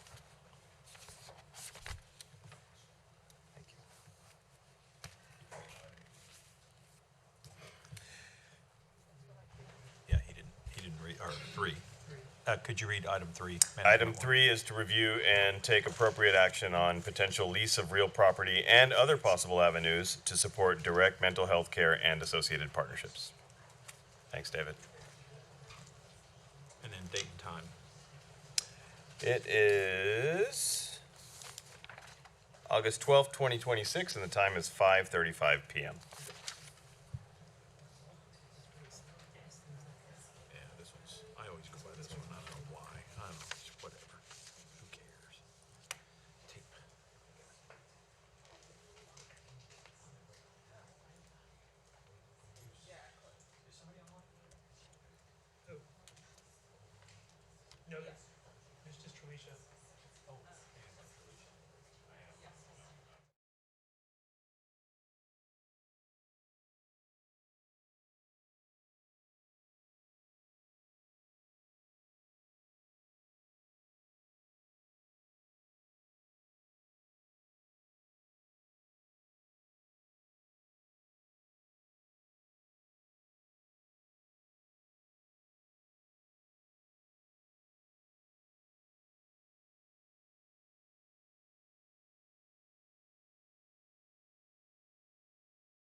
Time is 6:33 p.m. and we'll move on to agenda item number 4, which is to confirm the next infrastructure committee meeting date, time, and location. We don't currently have a scheduled infrastructure committee meeting. And when the need arises, we're going to work with committee members and other managers to choose a date and time that works with everyone's schedule. That said, spoiler alert, we should be having one within a quarter. So we'll be working with everyone to establish that date. I'll work with the chairs. At this time, ready to accept a motion for adjournment. I adjourn. And second from me, and all in favor? Aye. We're adjourned. Yeah, I need a 5th member. We're 5, sorry. I can't count.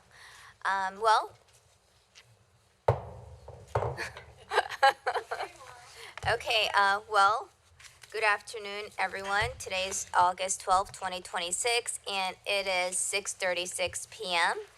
As a quorum of the committee is in attendance, I would like to call to order the meeting of the Central Health Budget and Finance Committee. I do not believe we have anyone online, but I do have some greetings from the chair and vice chair that they all send their best wishes and they miss you dearly. Between parentheses. So we actually took public communication earlier. I do not believe we have anyone signed up to speak at this moment. Do we have? I don't believe so. So just members, we are running short on time, and I and other board members have to leave by 9 p.m. So we are going to try to make this as efficient as possible and ensuring that we give each item its fair time. So with that, I am going to take on agenda item 1. Discuss and take appropriate action to accept a contribution of $289,995 from Workforce Solutions to support Central Health's participation in the Central Texas Healthcare Academy. I have a few points that I want to address to this item. This is the first time that we are receiving this information. I have asked for a presentation.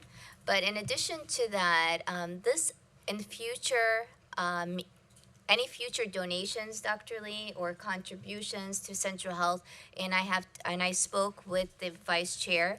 This should go to the philanthropy committee because we have established a foundation and they need to vet it through. So for the future, any in-kind donations go there. They don't come here until it's vetted. So that is, yes, Manager Valdez?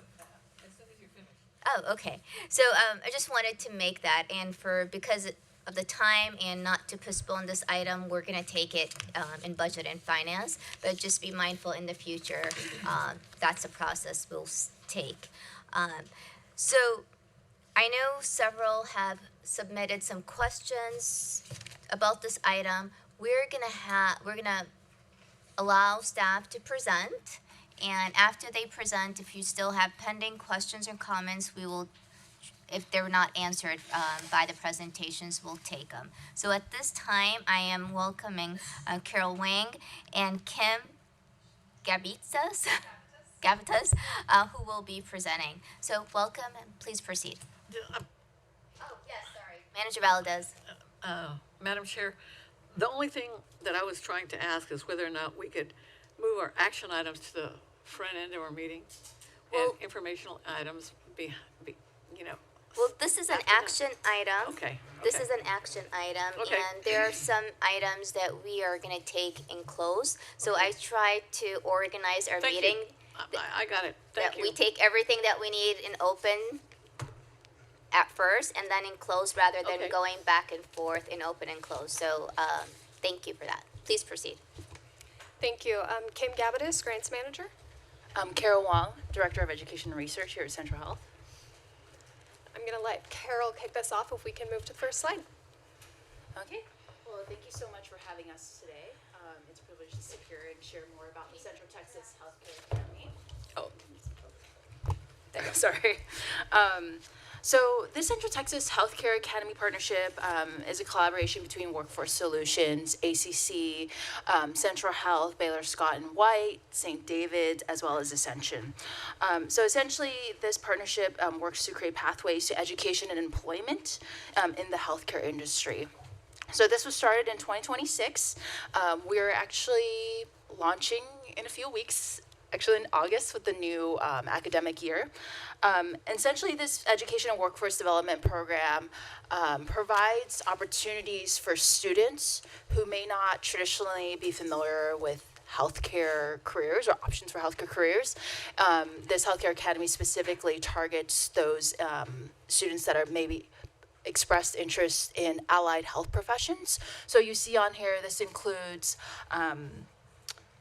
diagnostic medical imaging, so sonography, surgical technology, medical assistantship, health information technology, and then as well as professional nursing. So this starts with the students in their 9th to 12th grade. The first 2 years are devoted specifically to outreach and education events for students. So for example, students will learn about different healthcare careers. So we'll have guest speakers such as nurses, sonographers at Central Health, as well as CEC to provide an overview on their healthcare journey and the day in the life of a sonographer or a nurse. And then after the first 2 years, so starting in 10th and at the end of their 10th grade to 12th grade, students will specifically select a tract that they want to follow. And that's when they will essentially dual enroll at ACC and complete their certification to become a medical assistant, a registered nurse, a sonographer, or even pursue healthcare information technology.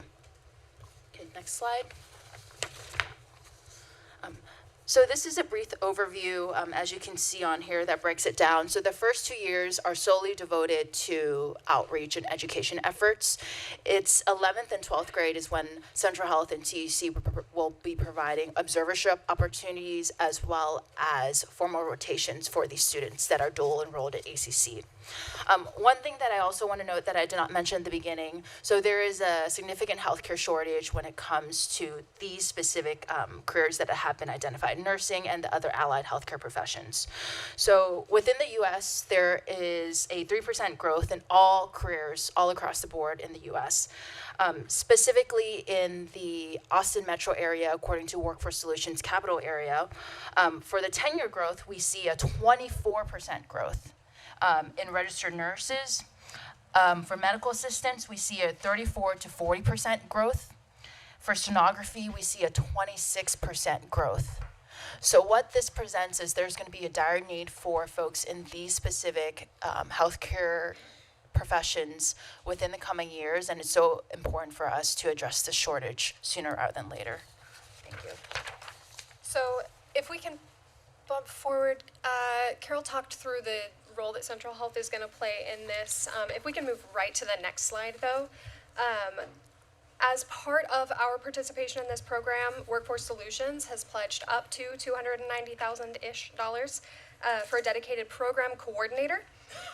That coordinator would connect students enrolled in the Healthcare Academy to industry engagement opportunities at Central Health, and partner with the other organizations involved to create uniform and standardized pathways to education and employment. So the pledged amount fully funds the position for the first 2 years. It then tapers down to 75% and then 50% in years 3 and 4, with Central Health gradually taking on the cost of that salary. And then by year 5, this is fully a Central Health position. So our participation in this academy was planned and is part of the driving forces in clinical education that is one of our top priorities. This position was already planned and incorporated into the budget, and now we have found this great opportunity to work with Workforce Solutions to really focus it in this very driven program and direction. So that'll conclude our presentation. Thank you. I know this is a great initiative, so It's at least 5 years in the making. So I have a question. In terms of capacity, how many students in which schools are you planning to enroll? And are you planning to phase it out? Yeah, so this is a partnership between ACC Workforce Solutions and specifically Pflugerville ISD and Hayes ISD.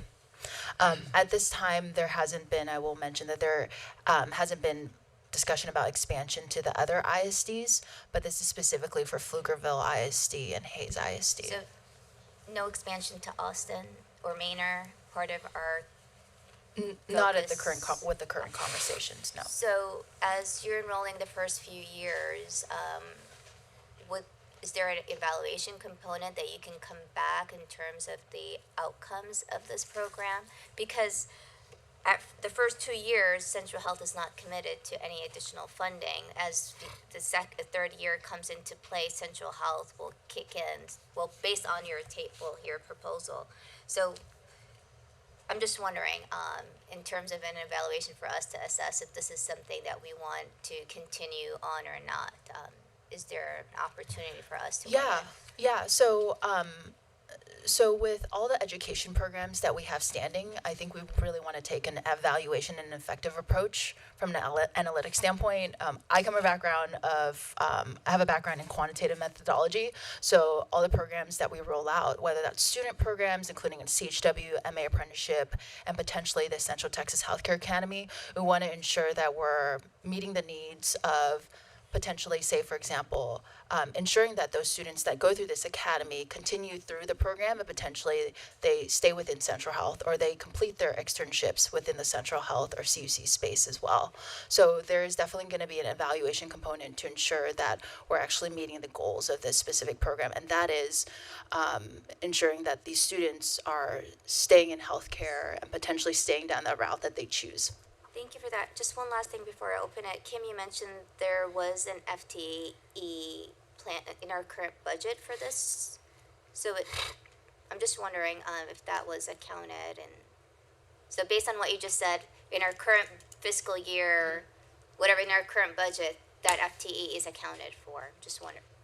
Yes. Yes. That's my understanding, Carol. Yes, If I you- can speak a little to that. So we have an FTE for a coordinator that's already been budgeted. Okay. In the current fiscal year budget. Okay, thank you. Members, is there any questions? Yes. She had her hand up first. So, Manager Valdez. You've heard of the Grow Your Own program?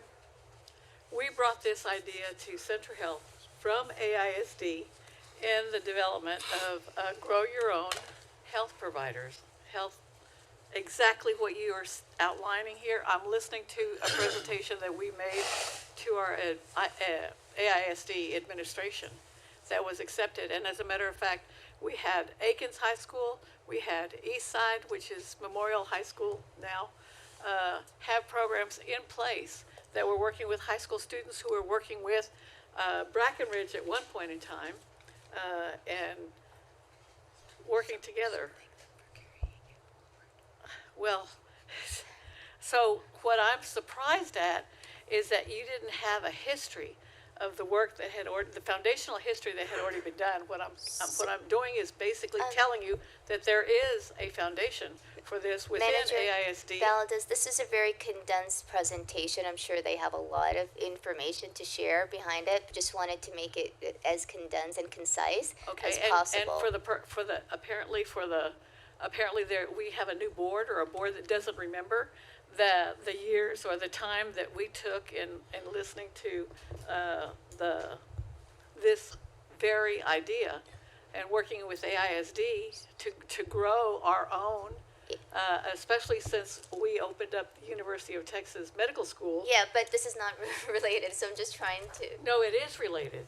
It's just not related. It's related excluding AISD. I just want to stick to what the agenda we have in place for about this specific item.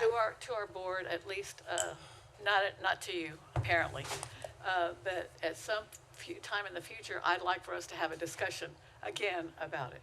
Thank you. Okay, thank you, Manager Jefferson. You had a question, and then Dr. Martin. Okay, so this is a great program. I like the idea of training and development. I'm assuming this is part of like career tech ed within the school districts that are participating. I want to say my concern. I hope that these participating healthcare providers, the hospitals that are listed, Central Health, you know, all of these entities will not require like some certain level of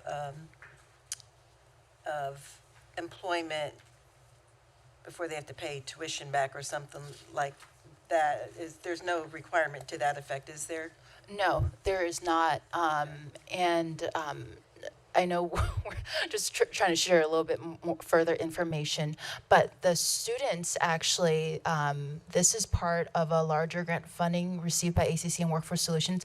They are actually funding the students to go to ACC to receive their certifications. And so we are actually providing those clinical externship opportunities to potentially have those students return to our healthcare organizations and work for the This community. is a good program, but when I start seeing the program beginning as early as ninth grade, I just worry, some of those students might be physicians as opposed to, working in nursing homes, changing bed pans or whatever it is. So I just want to make sure that they're not performing academically. I want to make sure that they're performing academically to their fullest potential, that they're taking the pre-AP classes and they're taking the AP classes. That's my concern too. Thank you.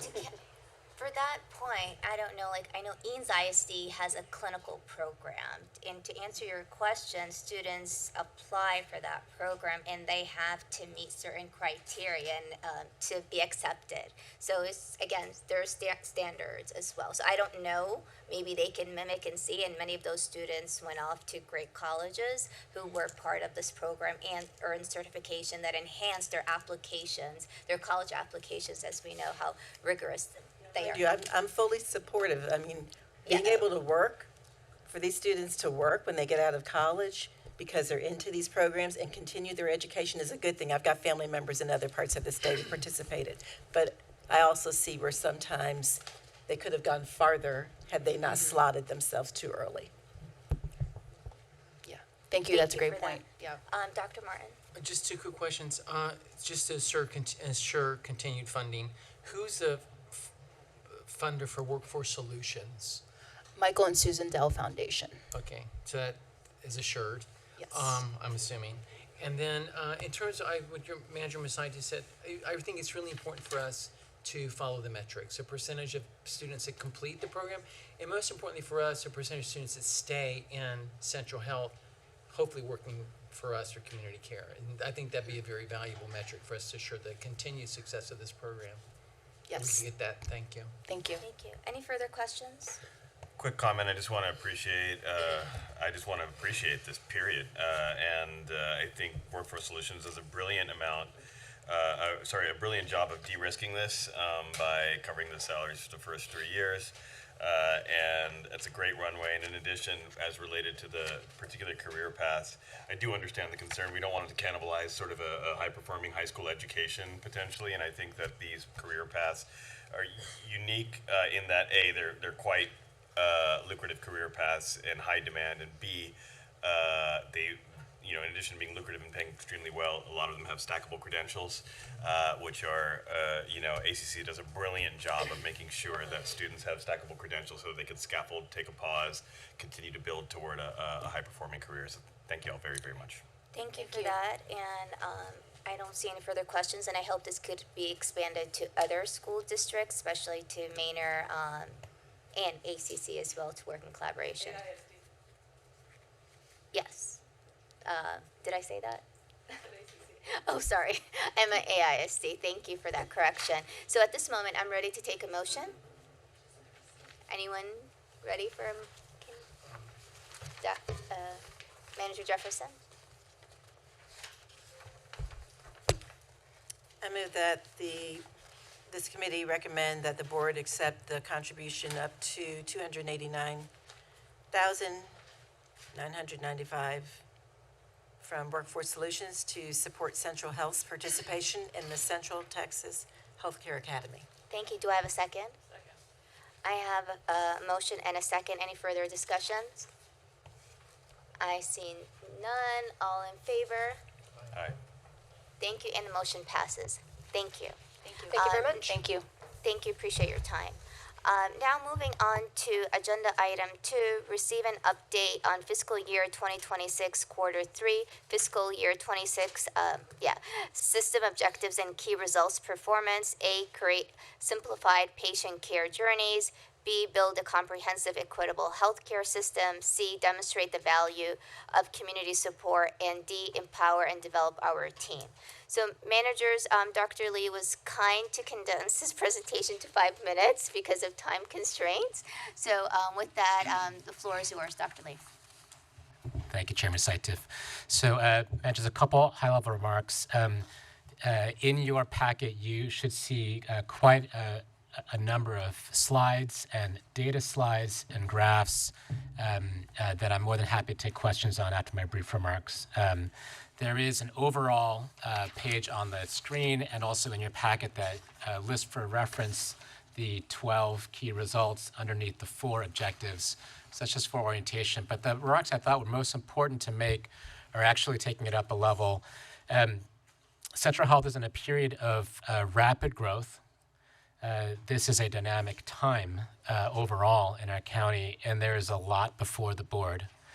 One of the aspects of critical importance in the midst of all of that activity is to know that the strategic direction directed by the board is being executed by the management team and the entire organization. And that is really the purpose of these objectives and key results. While it's a privilege to be your employee, translating this to the team, there's 2,400 plus members of our team, and so to find a way to cascade your direction to the entire team requires a system. And the main remarks I want to make are around that. So over the past, it's now been actually over a year. This is about a year and 3 months total that we've been doing this objectives and key results work. We now have over 400 leaders that are being trained in this type of activity.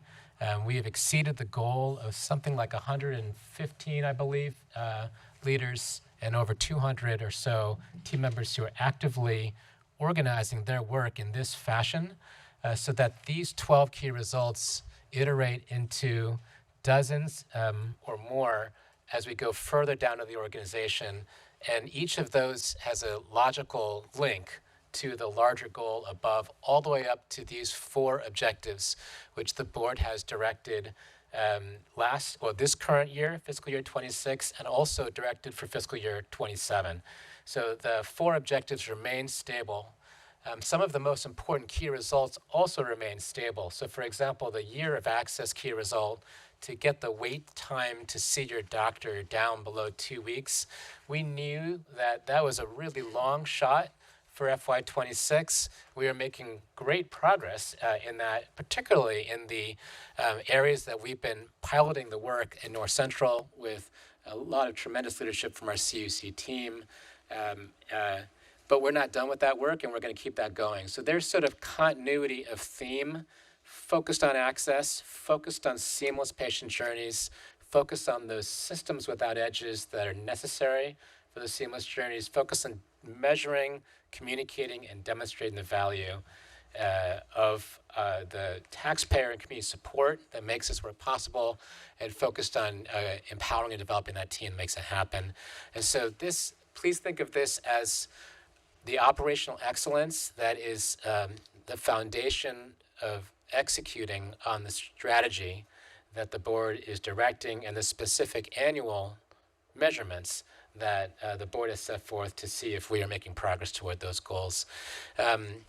It takes time to kind of wire up an organization where we can row together in the same direction and lift up what is most important amidst all the work that happens in addition to that. And so I am pleased to share that I believe that maturation of an operational system to carry out the board's strategic direction is well underway, still maturing, but I see that progress really marching along week by week, month by month as we review this. And that's the most important point I wanted to put before the board. With that, I'm more than happy, and we are more than happy as an executive team, because we share the responsibility across these key results to take any questions that you may have. So thank you so much. Thank you, Dr. Lee. So I don't see any questions, and if members, if you have any questions, you can reach out to Dr. Lee and his staff. With that, thank you for your presentation. I am going to move on to agenda item 3. Discuss and take appropriate action regarding an update on information related to Central Health Enterprise Compensation Philosophy. For this presentation, we will have Jeannie Burden present, and you have a guest. So, welcome. So, could you remind me how long your presentation you expect it to be? We will be short in the presentation. Okay, just want to allow members to ask questions. Yeah, okay, thank absolutely. you. Causing it of time. So, good afternoon, Chair, members of the board. I'm Jeannie Vernon, Chief People Officer, and joining me today is Chris McLaughlin, our Vice President for People Rewards and Development. We are here today to present proposed revisions to the Central Health System compensation philosophy. These revisions build on what the board has already approved, but moves us towards a broader total rewards framework across the system. Today, we'll be asking for your approval of the updated philosophy. And again, in interest of time, we will be brief, but we will also try to address the questions that have already been proposed to us. Before we begin, I'd like to recognize Chris, along with Misty Laborde, Director of People Rewards, as well as Crystal McKenzie, our Manager of Compensation, for their leadership and thoughtful work in reviewing and updating the philosophy that we are presenting today. Next slide. For the purpose and scope, first, again, we are transitioning from a narrow compensation philosophy to a broader total rewards framework, looking at the full value proposition we offer team members, including pay, benefits, recognition, development, and well-being. Second, we're reinforcing a consistent system-wide approach so that there's one unified philosophy guiding decisions. Third, we're modernizing the philosophy the board approved in 2020 based on operational experience and labor market insights from the past 6 years. And finally, this is about consistency, equity, and fiscal stewardship, balancing our responsibility to taxpayers with our need to attract and retain the talent that delivers on our mission. On the next slide, to put this in context, the board first adopted a compensation philosophy in 2007, which supported Central Health's growth into a broader system. In October 2020, you updated and approved a revised philosophy to reflect modern healthcare practices and the Austin labor market. Today, we're building on those foundations. We're bringing an updated version for review and approval, which further integrates experience and market insights from 2020 to 2026 and reframes it within a total rewards context. It's an evolution of what you've already approved, not a replacement. Next slide. So again, when we talk about total rewards, we're talking about our comprehensive investment in attracting, engaging, and retaining talent. We've already talked about this. This includes compensation, benefits, well-being, recognition, career development, and the overall team member experience. Together, these elements support workforce stability, performance, and our ability to achieve organizational goals. In practice, that looks like competitive cash compensation anchored to market data, health, retirement, and wellness benefits comparable to other Texas hospital districts, as well as leading nonprofit and private healthcare employers, professional development and education support, and clear career pathways, and recognition of performance-based awards for extraordinary contributions. The updated philosophy brings all of this under one comprehensive total rewards framework. Next Slide 5, please. On base compensation, our overall philosophy remains consistent. For most roles, we target the 50th percentile of the external market, which keeps us competitive while honoring fiscal discipline. We retain flexibility to move higher, typically to the 60th and 80th percentile range for hard to fill or high demand roles when market conditions justify it and leadership approves. We've clarified that progression above the market median is driven by performance, proficiency, and impact, not tenure alone. Years of service are considered, but they do not automatically move someone higher in the market percentile without demonstrated contribution. We also synchronize market structure adjustments with merit increases. So when we update ranges to keep pace with the market, we preserve the differentiation that high performers have earned. Next slide. This slide shows how the philosophy translates into our broad pay band structure. You'll notice that our positions are classified as either non-exempt hourly or exempt salary. These classifications are based on the requirements of the Federal Labor Standards Act, which establishes criteria to determine whether a position qualifies as exempt from federal overtime requirements based on factors such as the nature and responsibility of the role. Our pay band structure reflects those classifications. Unlike a traditional public entity or public school entity classified salary schedule, our pay band structure allows each position to be individually priced based upon their specific duties, skills, and responsibilities. Each year we review the positions for market changes and make recommendations for adjustments. This modernized compensation framework is how we price our roles. As you can see, for most bands, it matches the overall compensation philosophy representing the target at the 50th percentile. There are some pay bands where we have had to make adjustments due to their impact and market scarcity. Regardless of which band a position is listed in, again, each individual role is priced based upon its required duties, skills, and responsibilities. Next slide. Oh, I'm sorry. I actually have one last thing on slide 6. Yes, sorry. Regarding highly compensated employees or HCEs, these roles are contained within the various bands with the exception of each organization's senior leadership team. For these positions, we engage an outside compensation firm to benchmark those roles using the same 40th, 50th, and 60th percentiles. Thank you, Jean. Next slide. Apologies. We've also reinforced the governance framework around compensation and total rewards. The Central Health President and CEO has authority to approve the salary structure changes based on our established compensation philosophy and market data, while the Central Health Board retains authority over the overarching philosophy and the Central Health CEO compensation. We do engage the community care and Sendero boards as necessary for changes that impact those organizations, and we work closely with the CEOs, their board chairs, or their committee chairs on what that information looks like to bring forward. Employment and compensation decisions are explicitly based on merit, qualifications, and system need, and remain fully compliant with Texas law as well as applicable state and federal laws. Our people team conducts ongoing reviews of hiring, promotion, and pay data to monitor outcomes, giving us the ability to identify and address potential disparities early and ensure our practices remain fair, equitable, and consistent across the system. Slide 8, please. One major enhancement is the formal perspective recognition framework. Under this framework, team members may be eligible for performance-based awards tied to specific milestones or extraordinary service that clearly exceeds core job expectations. All awards must be authorized by the executive management team and the chief people officer to ensure consistency and financial stewardship.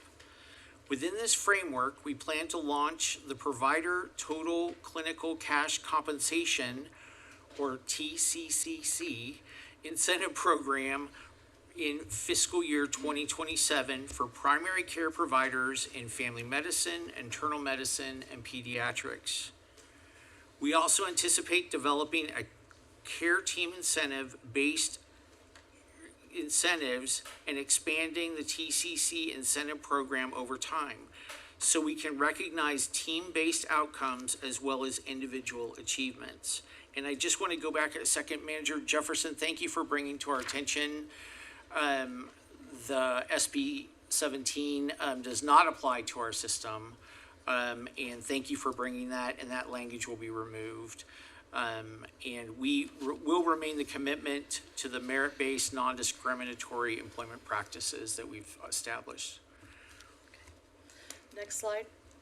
To close, this unified total rewards philosophy strengthens alignment across the entire Central Health system.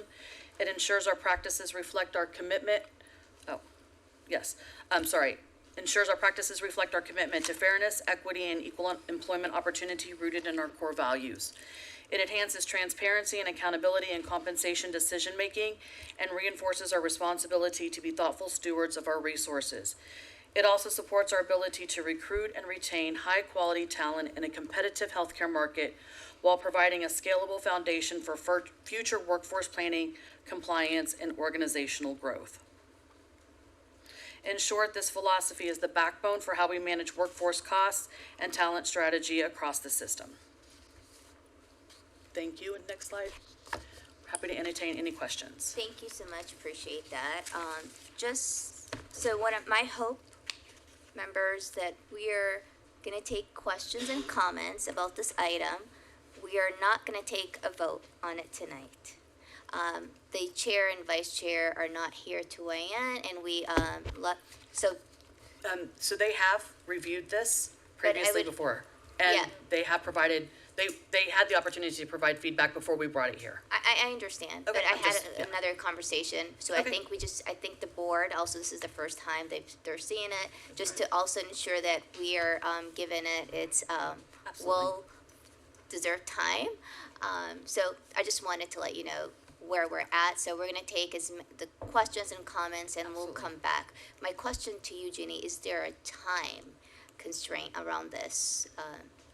No, essentially the philosophy that we have in place is still the core philosophy. The framework is the framework. None of that has changed. It's just that it's been 6 years since it's been brought forward, and we want to ensure that we are, again, broadening it to really look at total rewards as the compensation package.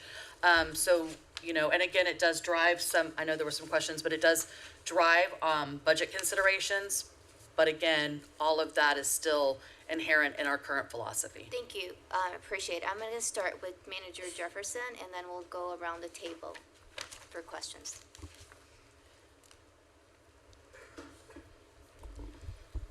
I'm not sure how prepared I am to begin and have everything Do you want me to come out back there. to you? If that's helpful. I can start from the other side of the table. Yes, please. Okay, sure.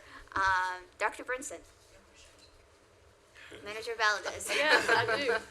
I submitted questions with respect to. You can ask those questions in public if you have something. HR, I sent them in on our budget questions that we had to submit by Friday. Yes. So do we have a summary of those questions that Manager Valdez has asked?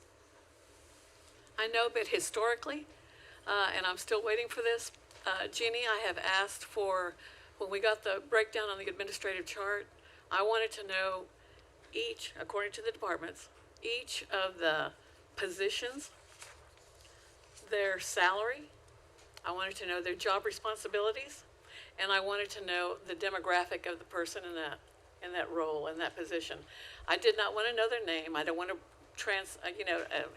breach any confidentiality, but I do need to know those things with respect to how Central Health is operating administratively, especially since we're in budget, and I haven't received those. And I have been asking that question for at least 2 years, longer, but I'm going to say at least 2 years, and I have not received them. So, Manager Valdez, could you tell me, and I understand your request, but could you tell us, like, how would that information help serve your, like, the decision making? For me, with respect to the decision-making process, at least as far as the budget concerned, are you talking about the budget? Yeah, I'm just curious to know, because that is the level of data, and I want to know if other board members It's not are a new interested. request. This is an old request, and I have put it in writing before, and I have also stated it publicly. The reason for that is because there are some things and some, I guess, transition of care person. The central health, CHW is the promotora's role. And then the other one is going to be, what is it, transition of care, patient navigation, promotora, things that I know Jefferson, Manager Jefferson had previously asked, but with me, I wanted to know what the responsibilities were so I can distinguish the differences in what people are providing, especially since in my tenure on this board, I've gone from a central health administrative task force, worker, employee numbers from 200 to now 2,400 plus. And so with respect to our budget, I want to see why are we growing so, I understand why we're growing so quickly, but I also want to know what the differences in the responsibilities are. I want to know what the salaries are. I want to know what the demographic is of the people holding those positions. And the reason for that, I want to make sure that our equity questions are being addressed.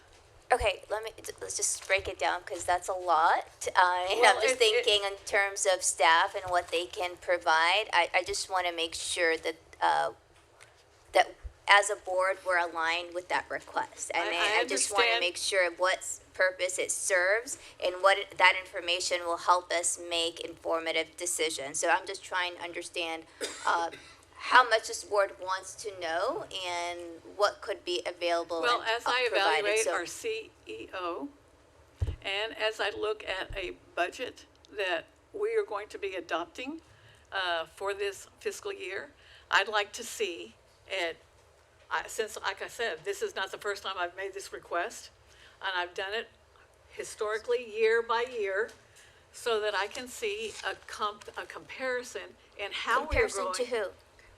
A comparison in how Central Health Administrative, our staff is growing. How are we growing? Okay? When I ask also for how we treat our employees, I have asked also, no. Maybe. Yeah, so Manager Jefferson, No, I can't, I appreciate it. It's just, what I don't understand is why I haven't had you respond to my request for those three things, which should be available on a computer. so Okay? let me have Manager Jefferson ask her question. We'll come back and then we can make sure that I want to make sure that you get everything that you want I keep asking responded for the to. same thing. So let's just start with Manager Jefferson around, and maybe that could help solidify the request.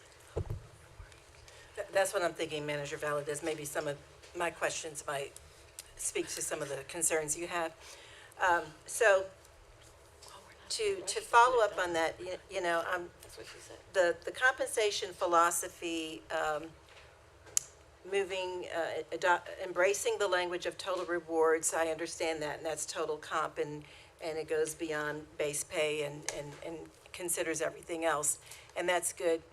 The concerns that I expressed, and I submitted some questions beforehand, is that I don't really have daylight into what those other aspects of total comp are, other than summary descriptions of it.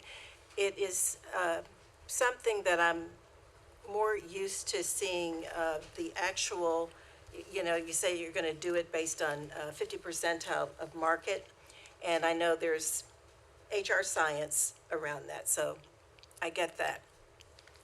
But,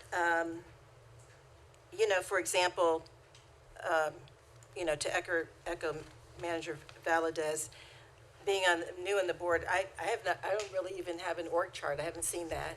An org chart would be nice to see, just so that we have an overall picture. I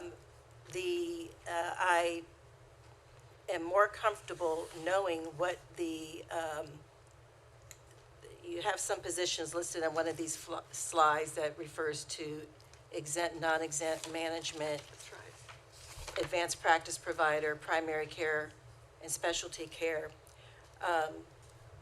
Those bands, are those the extent of the bands, or it seems like there should be a much more gradated schedule So for of the each positions? band, we have each position within the organization listed, and I will use, for example, APPs. We have an APP for pediatrics, we have an APP for psychiatry, we have an APP for family medicine, and we individually price those based off of the 30th, 40th, and 50th percentile of the market for those roles. Where Same- would somebody like a patient navigator? Patient navigator they'd be more than likely non-exempt, so they would be on band 3, and then they too would be, their role would be specifically benchmarked for their duties, their responsibilities, and for their qualifications at the 40th, 50th, and 60th percentile. So given the large bands, there's 8 of them, they're very crude, if I would just say crude, they're very large. They're large. Given that, I would like to see the typical positions within the band. And some idea of what market is. Usually there's a salary schedule, right? Yeah, so You have to have something. So again, Okay. typically in a band or a grade, as they are sometimes called, you would have a minimum, a maximum, and then the midpoint. Right. And like positions are grouped together so that they would, and I'm going to use an example, $20 an hour up to $26 an hour, with the mid being 23. These 5 to 10 positions are grouped accordingly. That's not how we do it. Again, those 5 positions would be on band 3, let's say, because they are non-exempt. But each one of those positions, we would look at them individually and price them accordingly in the market for their roles and responsibilities. Yeah, they're looked at individually, but within the band and within the position description, is there any kind of comparability within the position description? Within the position? It depends on the position, but again, I mean, like, so for example, if we have so let me just kind of, given that response about how unique the slotting is, I feel more of a need to know what's within the bands. Okay, we can give you a position listing. Okay. And an idea of, you have your early level, your intermediate level, and your career level. And then the strike point, you can just show what the 50% is, because you can go up and down. I mean, that's So you kind of want easy to. each individual position within the band and the 50th percentile? And I hesitate to say what I want, because I feel like this is a report that you probably would create using meaningful classifications. And so I don't feel too tied to exactly what I say, but I think you get the general gist of what I'm seeking. I am thinking in mind the thing that you say you no longer use, the thing with the. Right. So whatever, something a whole lot more informative than these 8 bands. Okay. Okay? And then you indicated that, so you use your own, the compensation philosophy says that you're going to do it to market. The current one that we're moving away from before kind of defined what the market was for different groups. And now you're just saying market, and I guess you're proposing that HR determine what the relevant market is for that position, whether it's with the local Austin metro area or state or national. So for the most part, we use the Austin metro area, but there are times in which we are, for example, physicians, when we are pulling nationally. So we want to have the ability to look at where those national markets are and come up with, to your point, it's, where do we need to be competitive to draw the best talent within the organization. We have access to a lot of different salary surveys or comp surveys. And so sometimes, again, the way that they can classify positions, might be on region, it might be based off of total encounters or different ways to slice the data. And so really depending on, again, what we're looking for and what we're trying to achieve, all of these salary surveys, we can use a combination thereof to come up with what the 30th, 40th, and 50th percentile of the market is based on different factors for the roles. Okay, and that makes sense to me. So then you indicated that for the senior leadership, HR uses an outside compensation firm for that. Yes. How often is that done? Typically, we've done it every 3 to 5 years, depending on the appetite of the board and the CEOs of the organizations. And then the differences in the senior executives that are in those roles. So if we have a major shift in certain executives, then we certainly will go for that. But that way, we have the neutral party to do those roles.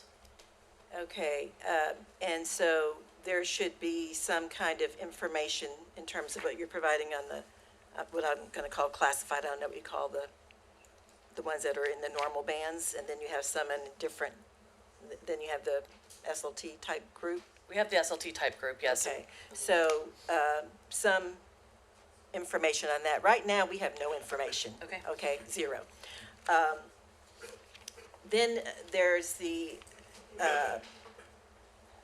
information we get in board packets pretty much every month has the number of FTEs for Central Health for for, I guess, working only within Central Health, but there's no information on those working, the joint employees for community care and Sendero, and there would be good to have reports on that. And then you have my questions regarding benefits. Again, there's just no information about, you know, you indicated that we have a defined contribution plan, not a defined benefit plan. Makes sense given the age of this organization, but is it one that's completely self-fund, or is it completely limited to Central Health? Does it tie into the county's system? I mean, again, there's no information. Okay, we can get you more information. Okay. Thank you. I mean, I do have a lot of questions. I've sent some of them, but, and I'm happy to. I know, I do yeah. appreciate your question. So I'm just trying to summarize. So based on what you, so far you've heard from 2 board members, they want more granular data and information. So, I think that's so far overall theme across Right. 2 board members, Yeah. and I still I'm have just not not heard used to from the just rest. having a big number and no information. So because of that, I'm unprepared to vote on the philosophy without having information. Oh, there's one other important point that I want Yes, to bring please. up, please. So the new language in the proposed document would have the Central Health CEO responsible for setting compensation and benefits for all enterprise staff. And one of the questions I submitted is how does that square with the different contractual relationships that we have with community care, with Sendero, and the to-be-formed foundation? And so that is a question that I want an answer to, because without me doing research, it doesn't seem to, from my memory, square well. So, Okay, thank you for that. Okay. Yeah, I'll get to you. Is that it? that's it. Okay, thank you. Manager Kitchen? Okay, I have a number of questions. I just will hit the high points Please. a given time, and then I'll submit the other questions. My most major concern is the articulation of the authority between the board's authority. It's not appropriate. Not the way I'm reading it, because the board has policy decisions that the board needs to make related to benefits, for example, related to salary structure, related to seeing markets. So, for example, you're setting the benchmark at 50% for most, but really not for most when you look at the bands. So, what we set the goal at is something within the board's purview. So, I will suggest some of the language. It's not within our purview to dig down into the detail of each individual staff member and what they're paid and whether they get a raise and all that stuff. But setting the structure is within our purview, and this does not recognize that. The second concern I have is the one that Manager Jefferson raised. This acts like our board is making the decision for CUC and for Sendero, and we're not. I mean, it acts like it in the sense that we are adopting one piece of paper, and by adopting this piece of paper, we are telling CUC and Sendero what to do. Now, I think it's important that we align. You know, I like that idea. I think the alignment is great. And of course, we, you know, we over, you know, we have public employees in the various entities. But that's not the same as just saying that we're acting on behalf of their board, because that's what this document does. And that's not appropriate. So now, a couple of very quick ones. I would like to see a red line version of this. It was sent out earlier. Okay, I apologize. I'll find it. And then the second thing is, this talks in terms of what was done 6 years ago in terms of talking to each board member. That's a long time ago. So I see these changes being made without consulting with the board, so I'm not sure why we're using a different process. And then I would say, let's see, I'm just going to hit the high points. Let's see, I do have a bunch of questions about benefits, and I'll ask those separately, but I want to make sure that it says medical, dental, and vision. I assume you also mean mental health care as part of medical, yeah, okay. And that I assume these are available for part-time folks as well, at the same level that is available for full-time. And I'd like that articulated. This is too high level. And then I would say,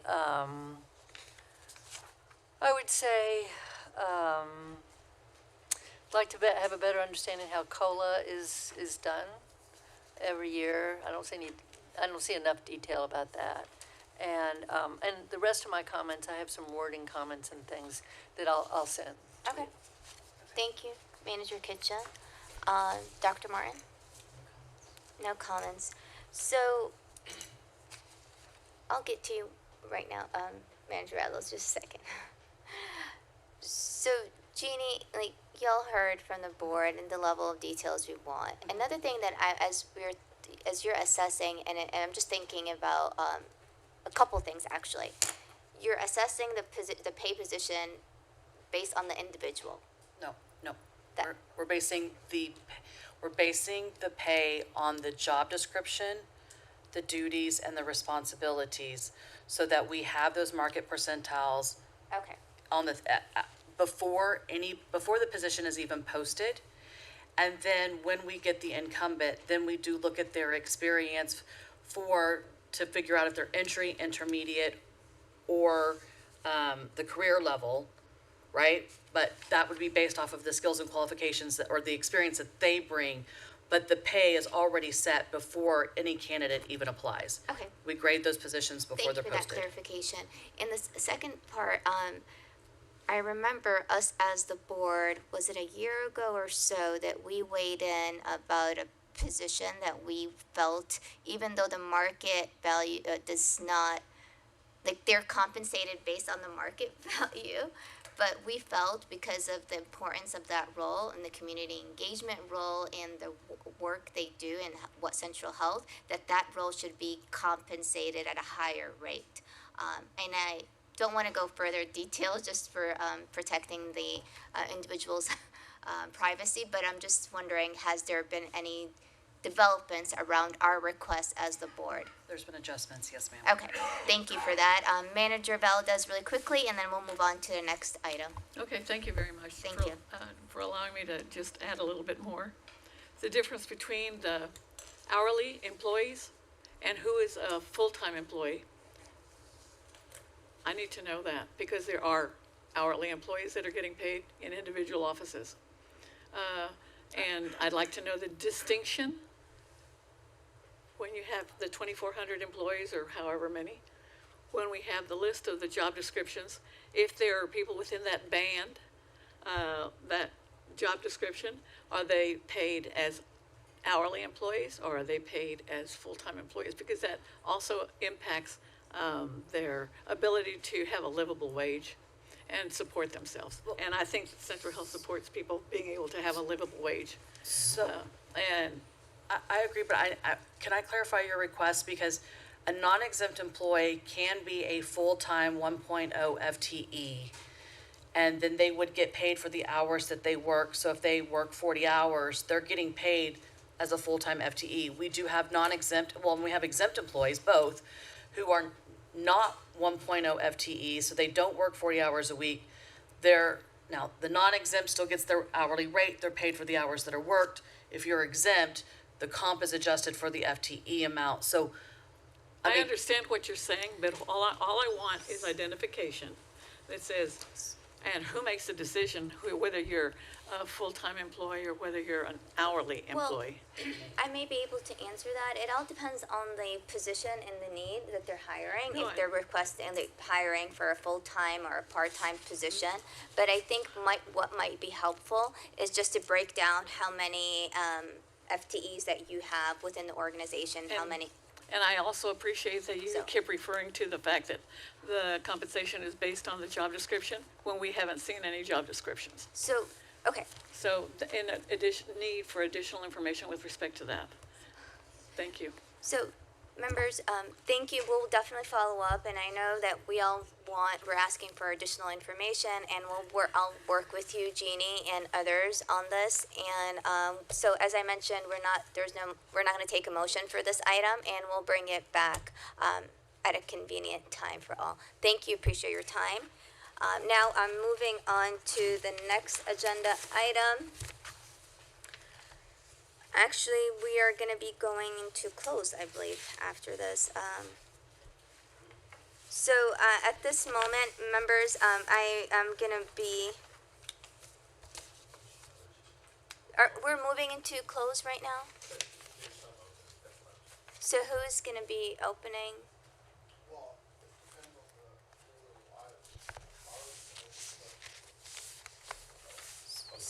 So item number 5? I'm just looking at the order that I have here. So, but I know for item 4, we're gonna go in closed, right, for CUC? So, and Jeff, you said your item isn't open? So I'm gonna move your item before, and then we'll take the closed session item. So we're gonna take agenda item 5, receive and discuss a presentation on the proposed fiscal year 2027 tax rate and budget for Central Health. And we are gonna have our amazing presenters here with us, and we promise once the budget is passed, we will give you we'll definitely give you a break and your sleep back. Members, couple things before we move forward. I know during open communication, I mentioned the policy. We have copies to the community-based organization policy that is updated. If anyone would like a copy, anyone in the public, we have copies, and thank you. So just to reference back to that item. Now, I know it's 7:38 and you have a lot, and you presented this budget, but now you have an updated budget. So if you can hit the high point, like what has been made, any adjustments, and then we'll take questions after that. Okay, thank you. Please proceed, thank you. And we will try to expedite our process, our presentation. So, John Morgan, Chief Operating Officer, Nikki Raleigh, Deputy CFO, Jeff Knodel, CFO. We're here tonight to present an updated FY27 budget proposal that incorporates our final certified tax roll and some refinements since our last presentation. Again, we have 3 tax rate scenarios, and we've incorporated board requests to provide additional information in the presentation. We do have a worksheet that we've handed out. This is a draft in progress, but we wanted to hand out where we're at on some of the board questions. Our intent on these is to eventually post these on our website. There are a couple of questions that we're delaying into a future meeting on the 26th. But the plan is that we cover all the questions, so don't want to leave any doubt on that piece. Is there a soft copy for this? Yeah. So it might be helpful to email it as well. Yeah, I think that would be helpful. Thank you. Yeah, the only thing that I would ask, there's a little bit of sensitive information on it related to contractual data. So just wanted everyone to be aware. So maybe the legal team can send that out? Sure, yeah, that's fine. We'll figure that out. I just Okay, wanted just to wondered. let Okay, everyone thank be you. aware. So next slide, please. So quickly, this is our agenda. We may not cover all of it. The presentation, especially around the capital projects, we've provided some detail and can certainly respond to any questions that the board may have. We'll probably omit that part of the presentation. But we're going to cover an update on the property tax revenue. Jeff, I'm sorry to interrupt you. For the capital projects members in your in the packet, where you will see, I felt this would be helpful information that there is a category budget and spend and available. So for each of the projects that we have, and this just provides you with additional information of what we budgeted and how much they spent thus far and the available funding and how it's broken down. So I felt this information might be helpful for you all. This is, yes, it's in the packet. So I just wanted to let you know, just to direct you to that new information that the staff were able to provide. Thank you.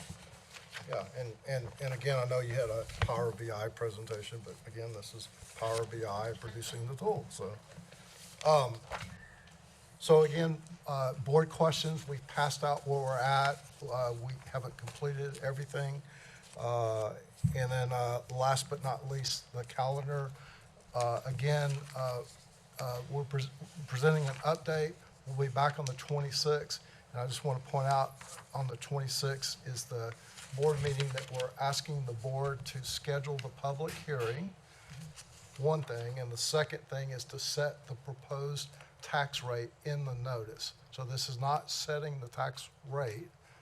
It's not adopting the tax rate. It's just setting the proposed tax rate that's published in the notice for the public hearing. So just wanted to be clear. Next slide.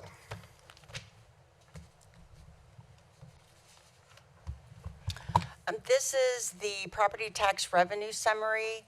We updated it from our last presentation because we did get the certified values. The no new revenue rate changed quite a bit. This rate is literally the same, the rate that you would achieve the same revenue as last year. So that was a big difference. And the 8% scenario that we are recommending, there was a slight increase in new construction. So we did have, I think, an additional a little over $200,000 of revenue that came in from new construction. But those were the main differences. Do you have any questions about the property tax rate calculation? Okay. Next slide, please. This is the updated taxpayer impact to the median homestead. Now, under the no new revenue rate, the tax obligation would be $442 per household. For the 8%, which we are recommending, it's approximately $62 increase in taxes. For the 6%, it's approximately $54 increase on taxes. That's about the only thing that's changed. Are there any questions on that?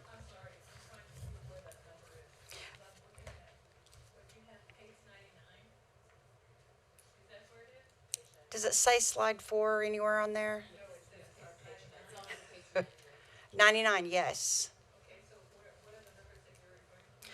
The very last line, total tax amount? Yes.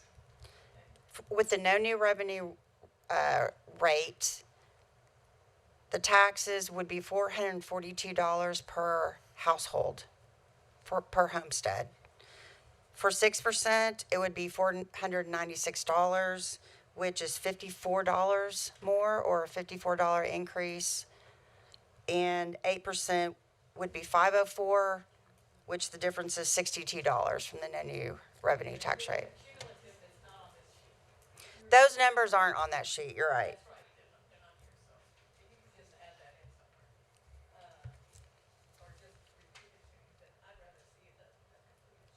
Let me get, you're right, I should have had that on here. So on the total tax amount, if you want to write this down, with the 6% over the no new revenue tax rate, it is a $54 increase in taxes per year per homestead. The 8% is $62. A zero. Okay.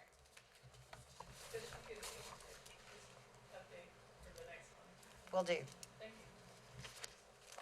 Okay, I'm not going to go into a lot of detail about this, but I just want the board to be aware, we're still working with the county on clarifying what the no new revenue rate calculation is related to the financial order, what our obligation is. So more to come on that. I think we got a little more clarity this afternoon, but just wanted the board to realize we're still working through that. The no new revenue rate may change slightly based on some of the interpretation of their legal staff and working with them to come up with the process. Next slide. So getting specifically to the budget, this is attachment A. This is our highest budget presentation level. And again, four different columns: the FY26 budget, the 8%, the 6%, and the no new revenue scenarios. Looking at the revenues, I won't repeat everything that we just recently covered, but looking at just some of the differences on property taxes, the different scenarios, the 8%, and I'm at the column on the left here, is a little over 49 million. The 6% is 42, and again, the no new revenue is a slight decrease. We did have a board question related to patient revenue payer mix. And so you see this is the $3 million amount in our budget. You see the payer mix, and this is by revenue. This is not by volume, by encounter volume, just to be clear, because I know obviously MAP and MAP Basic is the majority of our volume, but this is on the revenue side. There was a question related around other financing sources, so just breaking that out, there's other financing sources of $91 million, and that's broken out into three components. There was the sale of the David Powell Clinic, the sale of the Hancock Clinic, both of these properties were part of the IH-35 renovation that they actually condemned the land and paid us for. And then the last piece of it is the debt proceeds reimbursement. And this is part of that debt financing that we did, where we were going to bring the cash back due to that debt financing. So that's the breakout of the $91 million. And then healthcare delivery expenses, again, we've done some scrubbing and some reallocations. So there are some slight changes. I do want to mention that although we have expense differences in the no new revenue rate and the 8 and 6%, there are a lot of constants.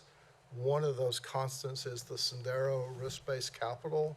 So there's a budget line item for Sendero of $30 million in all scenarios. And then administrative expenses decreased slightly. And then the other part that I want to mention is in the no new revenue scenario. There are a number of expense items that we're excluding, and one of those items relates to employee salary increases. And so in the no new revenue rate scenario, we're removing all staff salary increases of approximately $4.4 million. Next slide. Again, it's just a look at attachment A. Again, we have 4 columns, but we're now looking at the 26 approved budget, the proposed budget at 8% that we presented on the 29th of July, what we're presenting today, and then the last column on the right are differences. And so there's a slight decrease in FTEs you see at the top. And I'm looking at the column on the far right.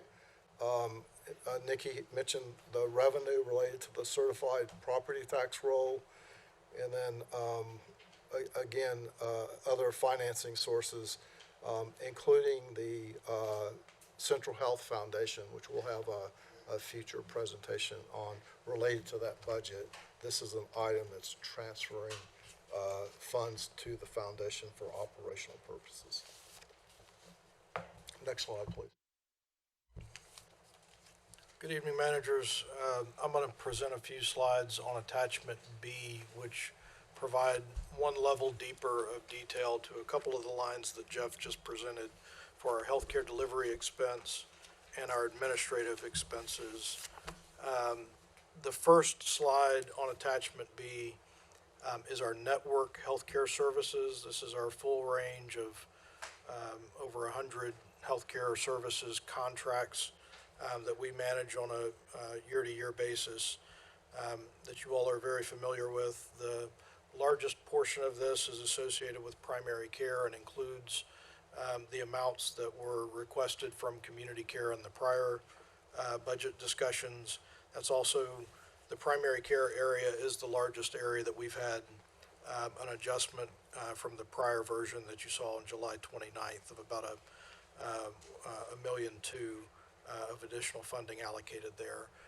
Each month as we get through the fiscal year, we get a little more information and better end-of-year estimates, and we're also better informed by our conversations with our contracted vendors and make adjustments to account for those changes. This also includes, I'll skip down to the specialty behavioral health. The funding for integral care is outlined here as well. The level funding for the sobering center, the continuation of the funding for the sobering center is here. And then in the post-acute care space, you see a fairly sizable increase over the fiscal year 2026 budget. That's continued growth associated with our post-acute care direct practice. These are the facility fees associated with skilled nursing facilities, inpatient rehab, and some additional funding for some of our more complex cases, hospice, single case agreements where someone may need long-term care and they really have no other options and no other family support system to rely on. Yes, ma'am. With respect here to you've outlined and you've cited that all of these different categories have their dollar amounts, but the last one under additional behavioral health detail, there is no dollar amount. Where it starts with African American Youth Harvest Foundation, there's no dollar amount there. That's the remainder of that specialty care behavioral health line, the 42.6 million. It's made up of multiple contracts, and we can try to outline which contracts go with each of those major line items. Right. So that you've got a little more visibility into who the contracted vendors are. Thank you. Yes, ma'am. Especially when it says others. So, Who's others? Yes. Do you have a question, Dr.? Yeah, just a quick educational thing for me. Yes, sir. So we give money to Integral Care and to Lone Star Circle of Care. Is your budget presented to you and then subsequently to us? Or is that just, or they just make a request for money? No. We generally do Well, I just not, want do education on not that. review the budgets of our contracted providers. There are some instances where we would review the budget of a specific program if we are the predominant funder of a program, a entire clinical service. So we do ask for budgets in some of those instances, but we wouldn't review or approve the budget for Lone Star Circle of Care, for example. I guess, is there an oversight if we just hand $20 million to people about clinical there's- outcomes or anything? These are not gifts, these are not grants, these are contracts for clinical services. They are paid based on services provided, and there are claims that are adjudicated to validate that. Yes, sir. Could you briefly state some of the services that they provide, just really briefly? This is a very high-level view of a lot of different services. So What's a everything big from one? primary care services Okay, to dental services, the full continuum of contracted you. mental health. Yes, ma'am. Okay, please proceed. Next slide, please. Ann, did you have a question? No, I think you answered the question. Okay. I was just gonna point out that we're a relatively small part of Integral Care's budget. Right. On this portion of attachment B, we roll up all Central Health direct practice services. So these are clinical services, employees of Central Health that are providing direct care in the still relatively new Central Health clinical environment.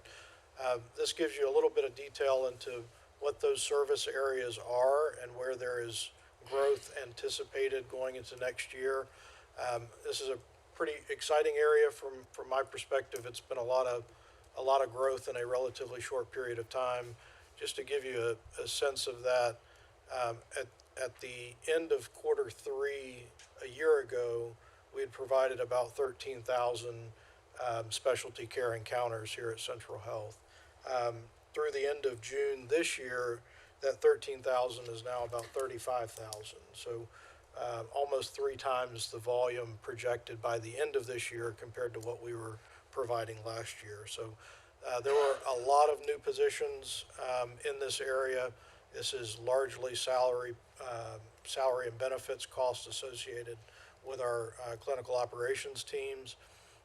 And we are continuing to recruit in a lot of areas, but we're seeing a lot of success with the recruiting. And I'd say we are ahead of where we expected to be in terms of actual services being delivered. I think we've onboarded more than 25 credentialed providers over the course of this year. We've got 17 that are slated to start work here at Central Health just in the fourth quarter. So a lot of growth, very rapidly. We're continuing to scale our services going into FY27 to meet the needs of our patients, to meet our access goals of the 14 days, and to build out the facilities like the Hancock facility that's going to come online at the beginning of FY27, December, January, for some of these specialty care services. And we'll be back on the 26th with more details specifically on some of these areas so we can do a deeper dive for you all. If you have other questions you'd like us to address on Central Health Clinical Services, please feel free to submit those, and we'll try our best to address them in the future meeting. So does that conclude your presentation? No, ma'am, I'm close. I can be very quick. Okay, let's let them wrap 7. up, and then I'll get back to you so we can address all the questions. This part of attachment B speaks to healthcare operations and support. I really won't speak to much here other than the major change that you see here is just a correction. We needed to reallocate some costs. This is an internal allocation between Central Health and Community Care associated with the shared EPIC team, but that's reflective of how we've been talking about this in the budget up to this point. Just a correction on our allocations. The other thing I would point out here is we've heard the request for the discussion on the AI policy that is coming as well on the 26th, both the policy and just the general work around AI. I know that was an outstanding question. And Jeff mentioned the Sendero risk-based capital. That's the last line item in this table. Next slide, please. This will be my last slide. There was also a request for us to just point out where the community-based organizations are budgeted. They appear inside of the red box here on these two lines. We also broke out the health and wellness services. That's a line that did not exist in the prior version. So just wanted to provide you all a little bit more detail there. The total CBO budget that's being proposed is about 2.7 million within that $5 million cap that the board had set in that last CBO policy.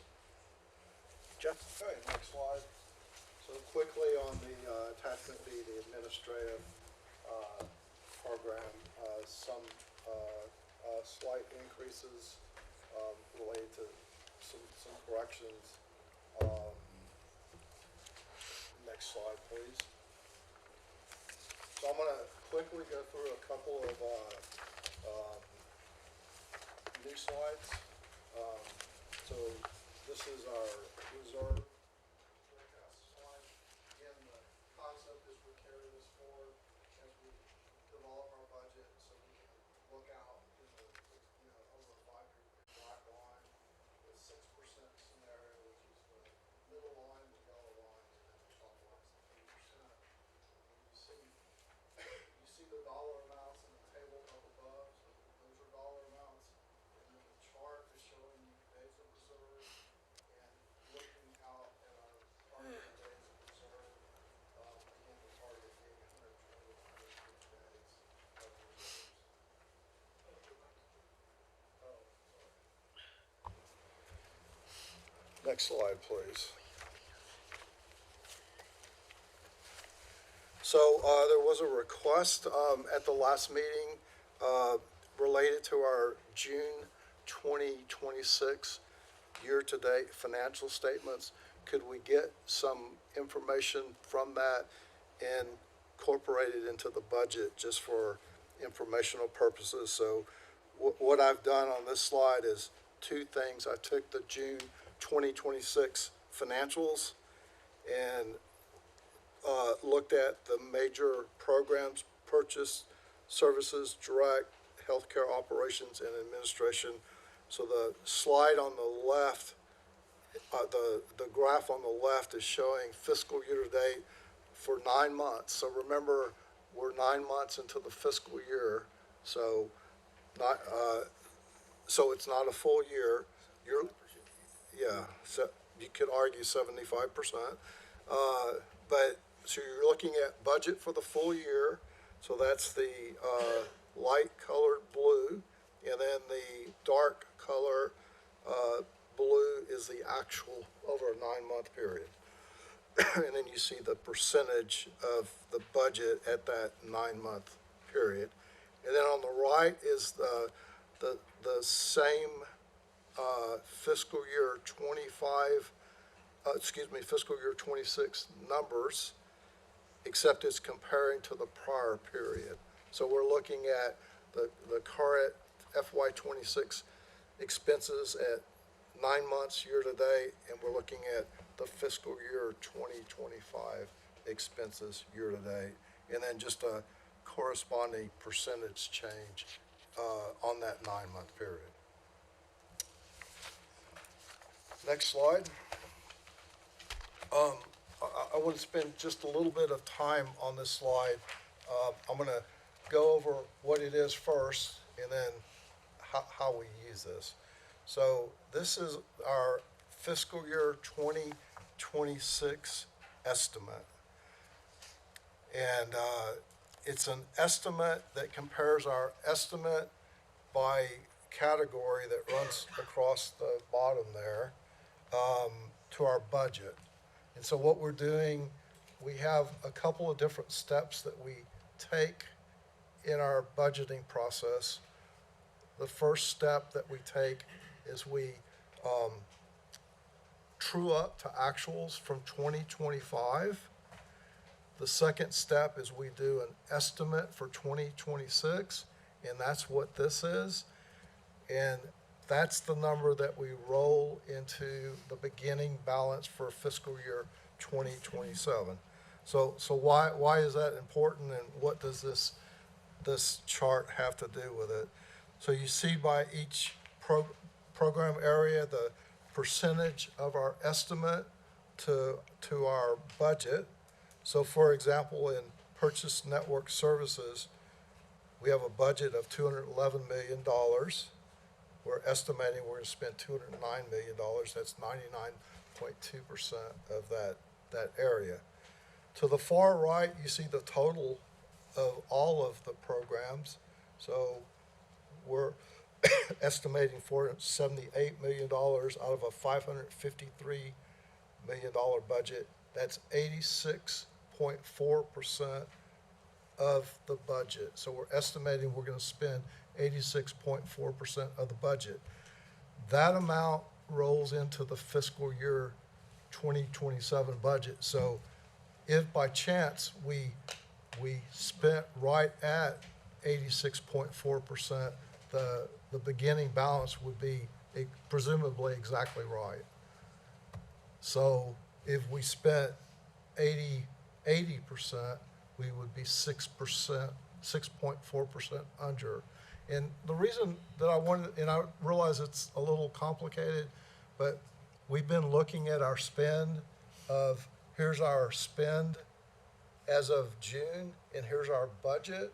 The takeaway on this slide is when we prepared the FY27 budget, we did an estimate, and that's what we carried forward as we looked at our forecast period over the next subsequent 5 years.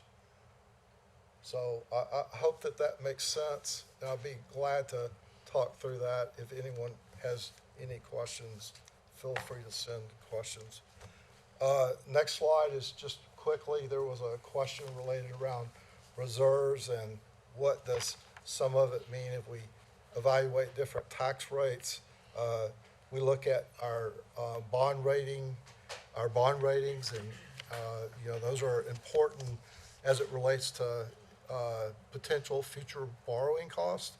And so on the left, you see some of the different considerations that the rating agencies take into considering what our rating is.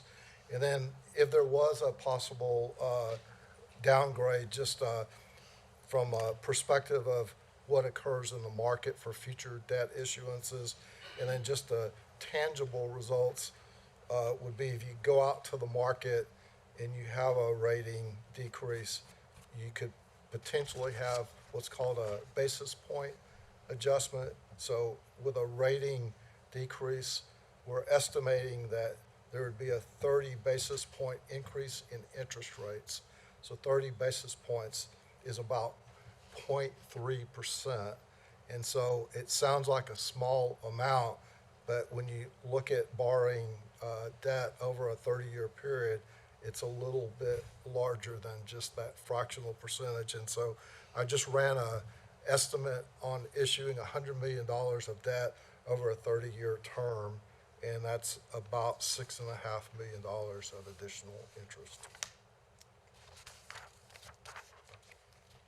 As I mentioned, we've included the major capital projects update, and then lastly, there is a couple slides in the appendix that there was a question about, could we walk through patient navigation and transitions of care and what some of those differences are. So there's a lot of detail in those two slides. I think that will answer the question, but if not, please feel free to forward that. So thank you for your patience, and be happy to turn it back over. Thank you so much, appreciate it. So, Manager Jefferson.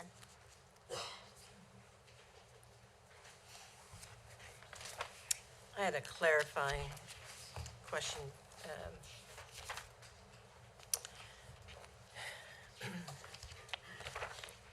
All these numbers might be swimming in my head, but it seems like on page 103, which is I think your slide 8, and you were talking about how those different specialty areas had rolled up numbers across the enterprise, so it included not just, central health direct care, but community care and I guess just community care, I don't know.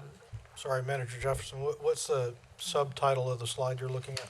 It's attachment B, direct care health services. So those are all just direct central health services? Those would not include community care? All right, because I heard Okay. differently, and then I Yes. was very much confused Okay. and worried that we were mixing terminology, but, Community okay. care is on the prior slide. They would be included in that network services slide. Purchase services, right?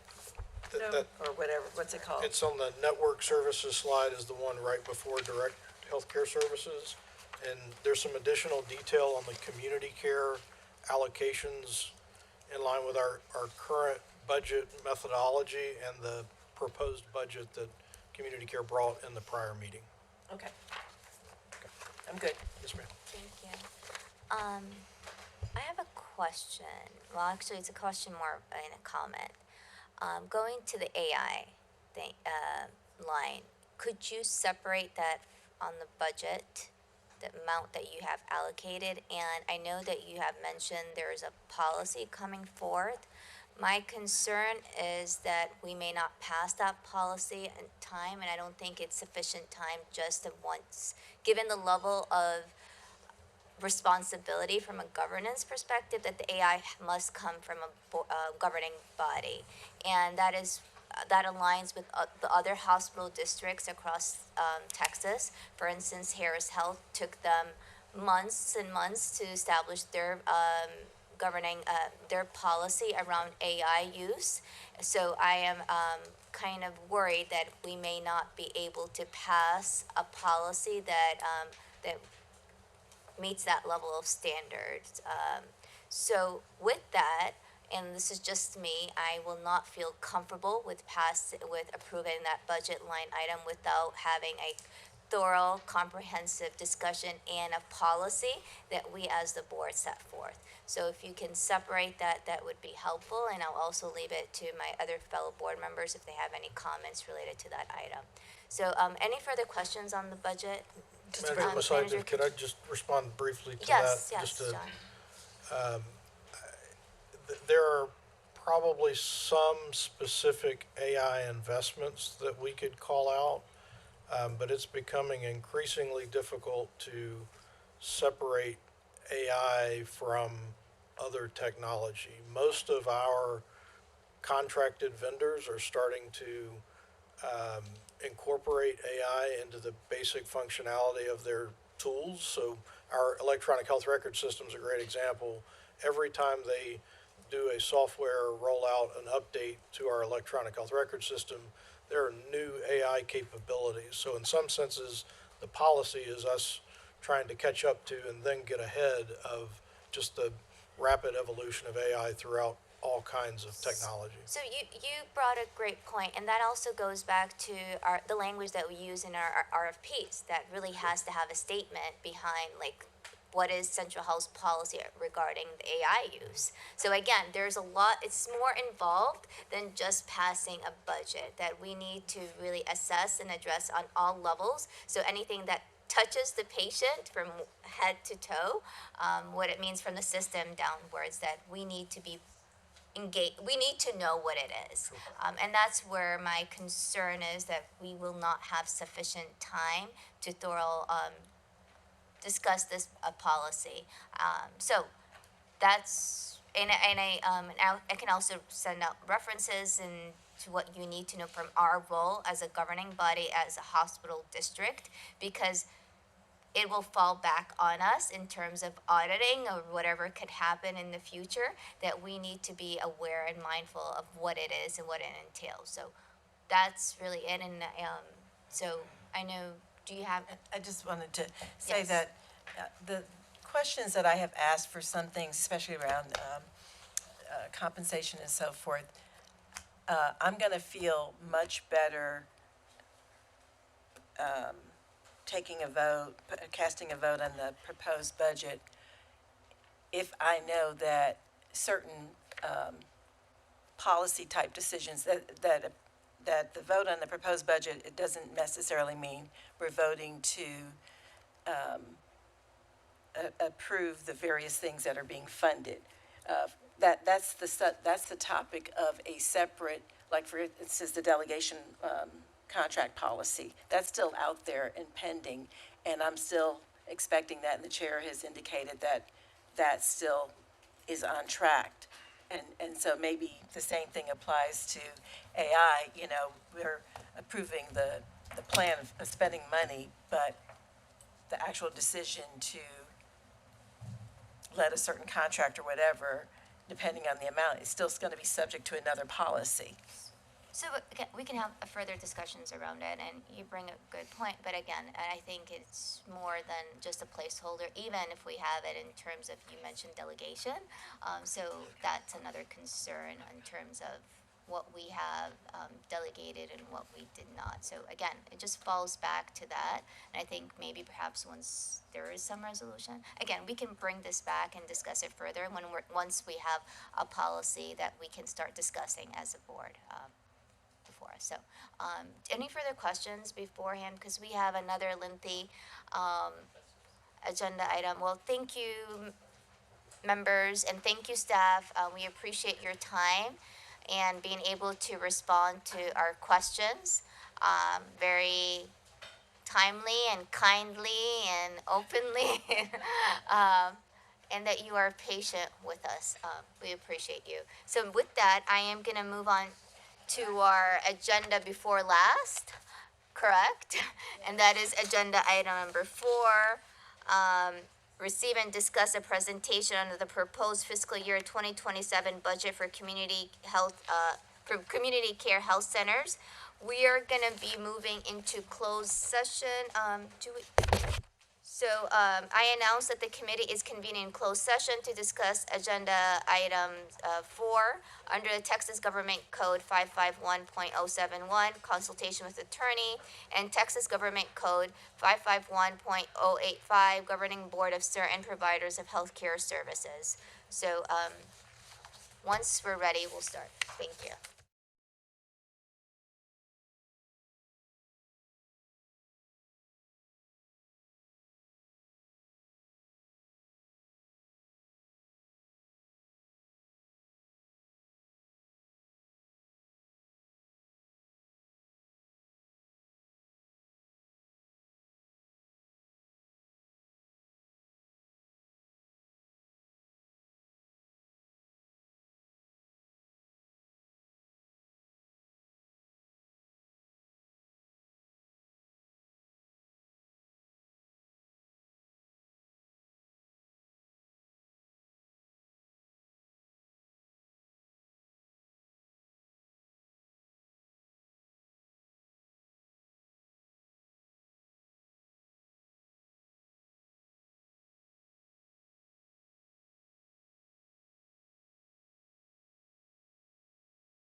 sometimes. I just got a new one. Oh, yes, please. We are out of closed session, and today is August 12th, 2026, and it is 8:56, and we have no motion for that item, and we are moving on to our final item, which is confirm the next Budget and Finance Committee meeting date, time, and location. Managers, our next Central Health Budget and Finance Committee is tentatively scheduled for Wednesday, August 26, 2026 at 4 p.m. at the Central Health Headquarters, 1111 East Cesar Chavez, Austin, Texas 78702. At this time, I'm ready to accept a motion for adjournment. Manager Valdez moves, Dr. Brinson seconds. All in favor, aye. We're close.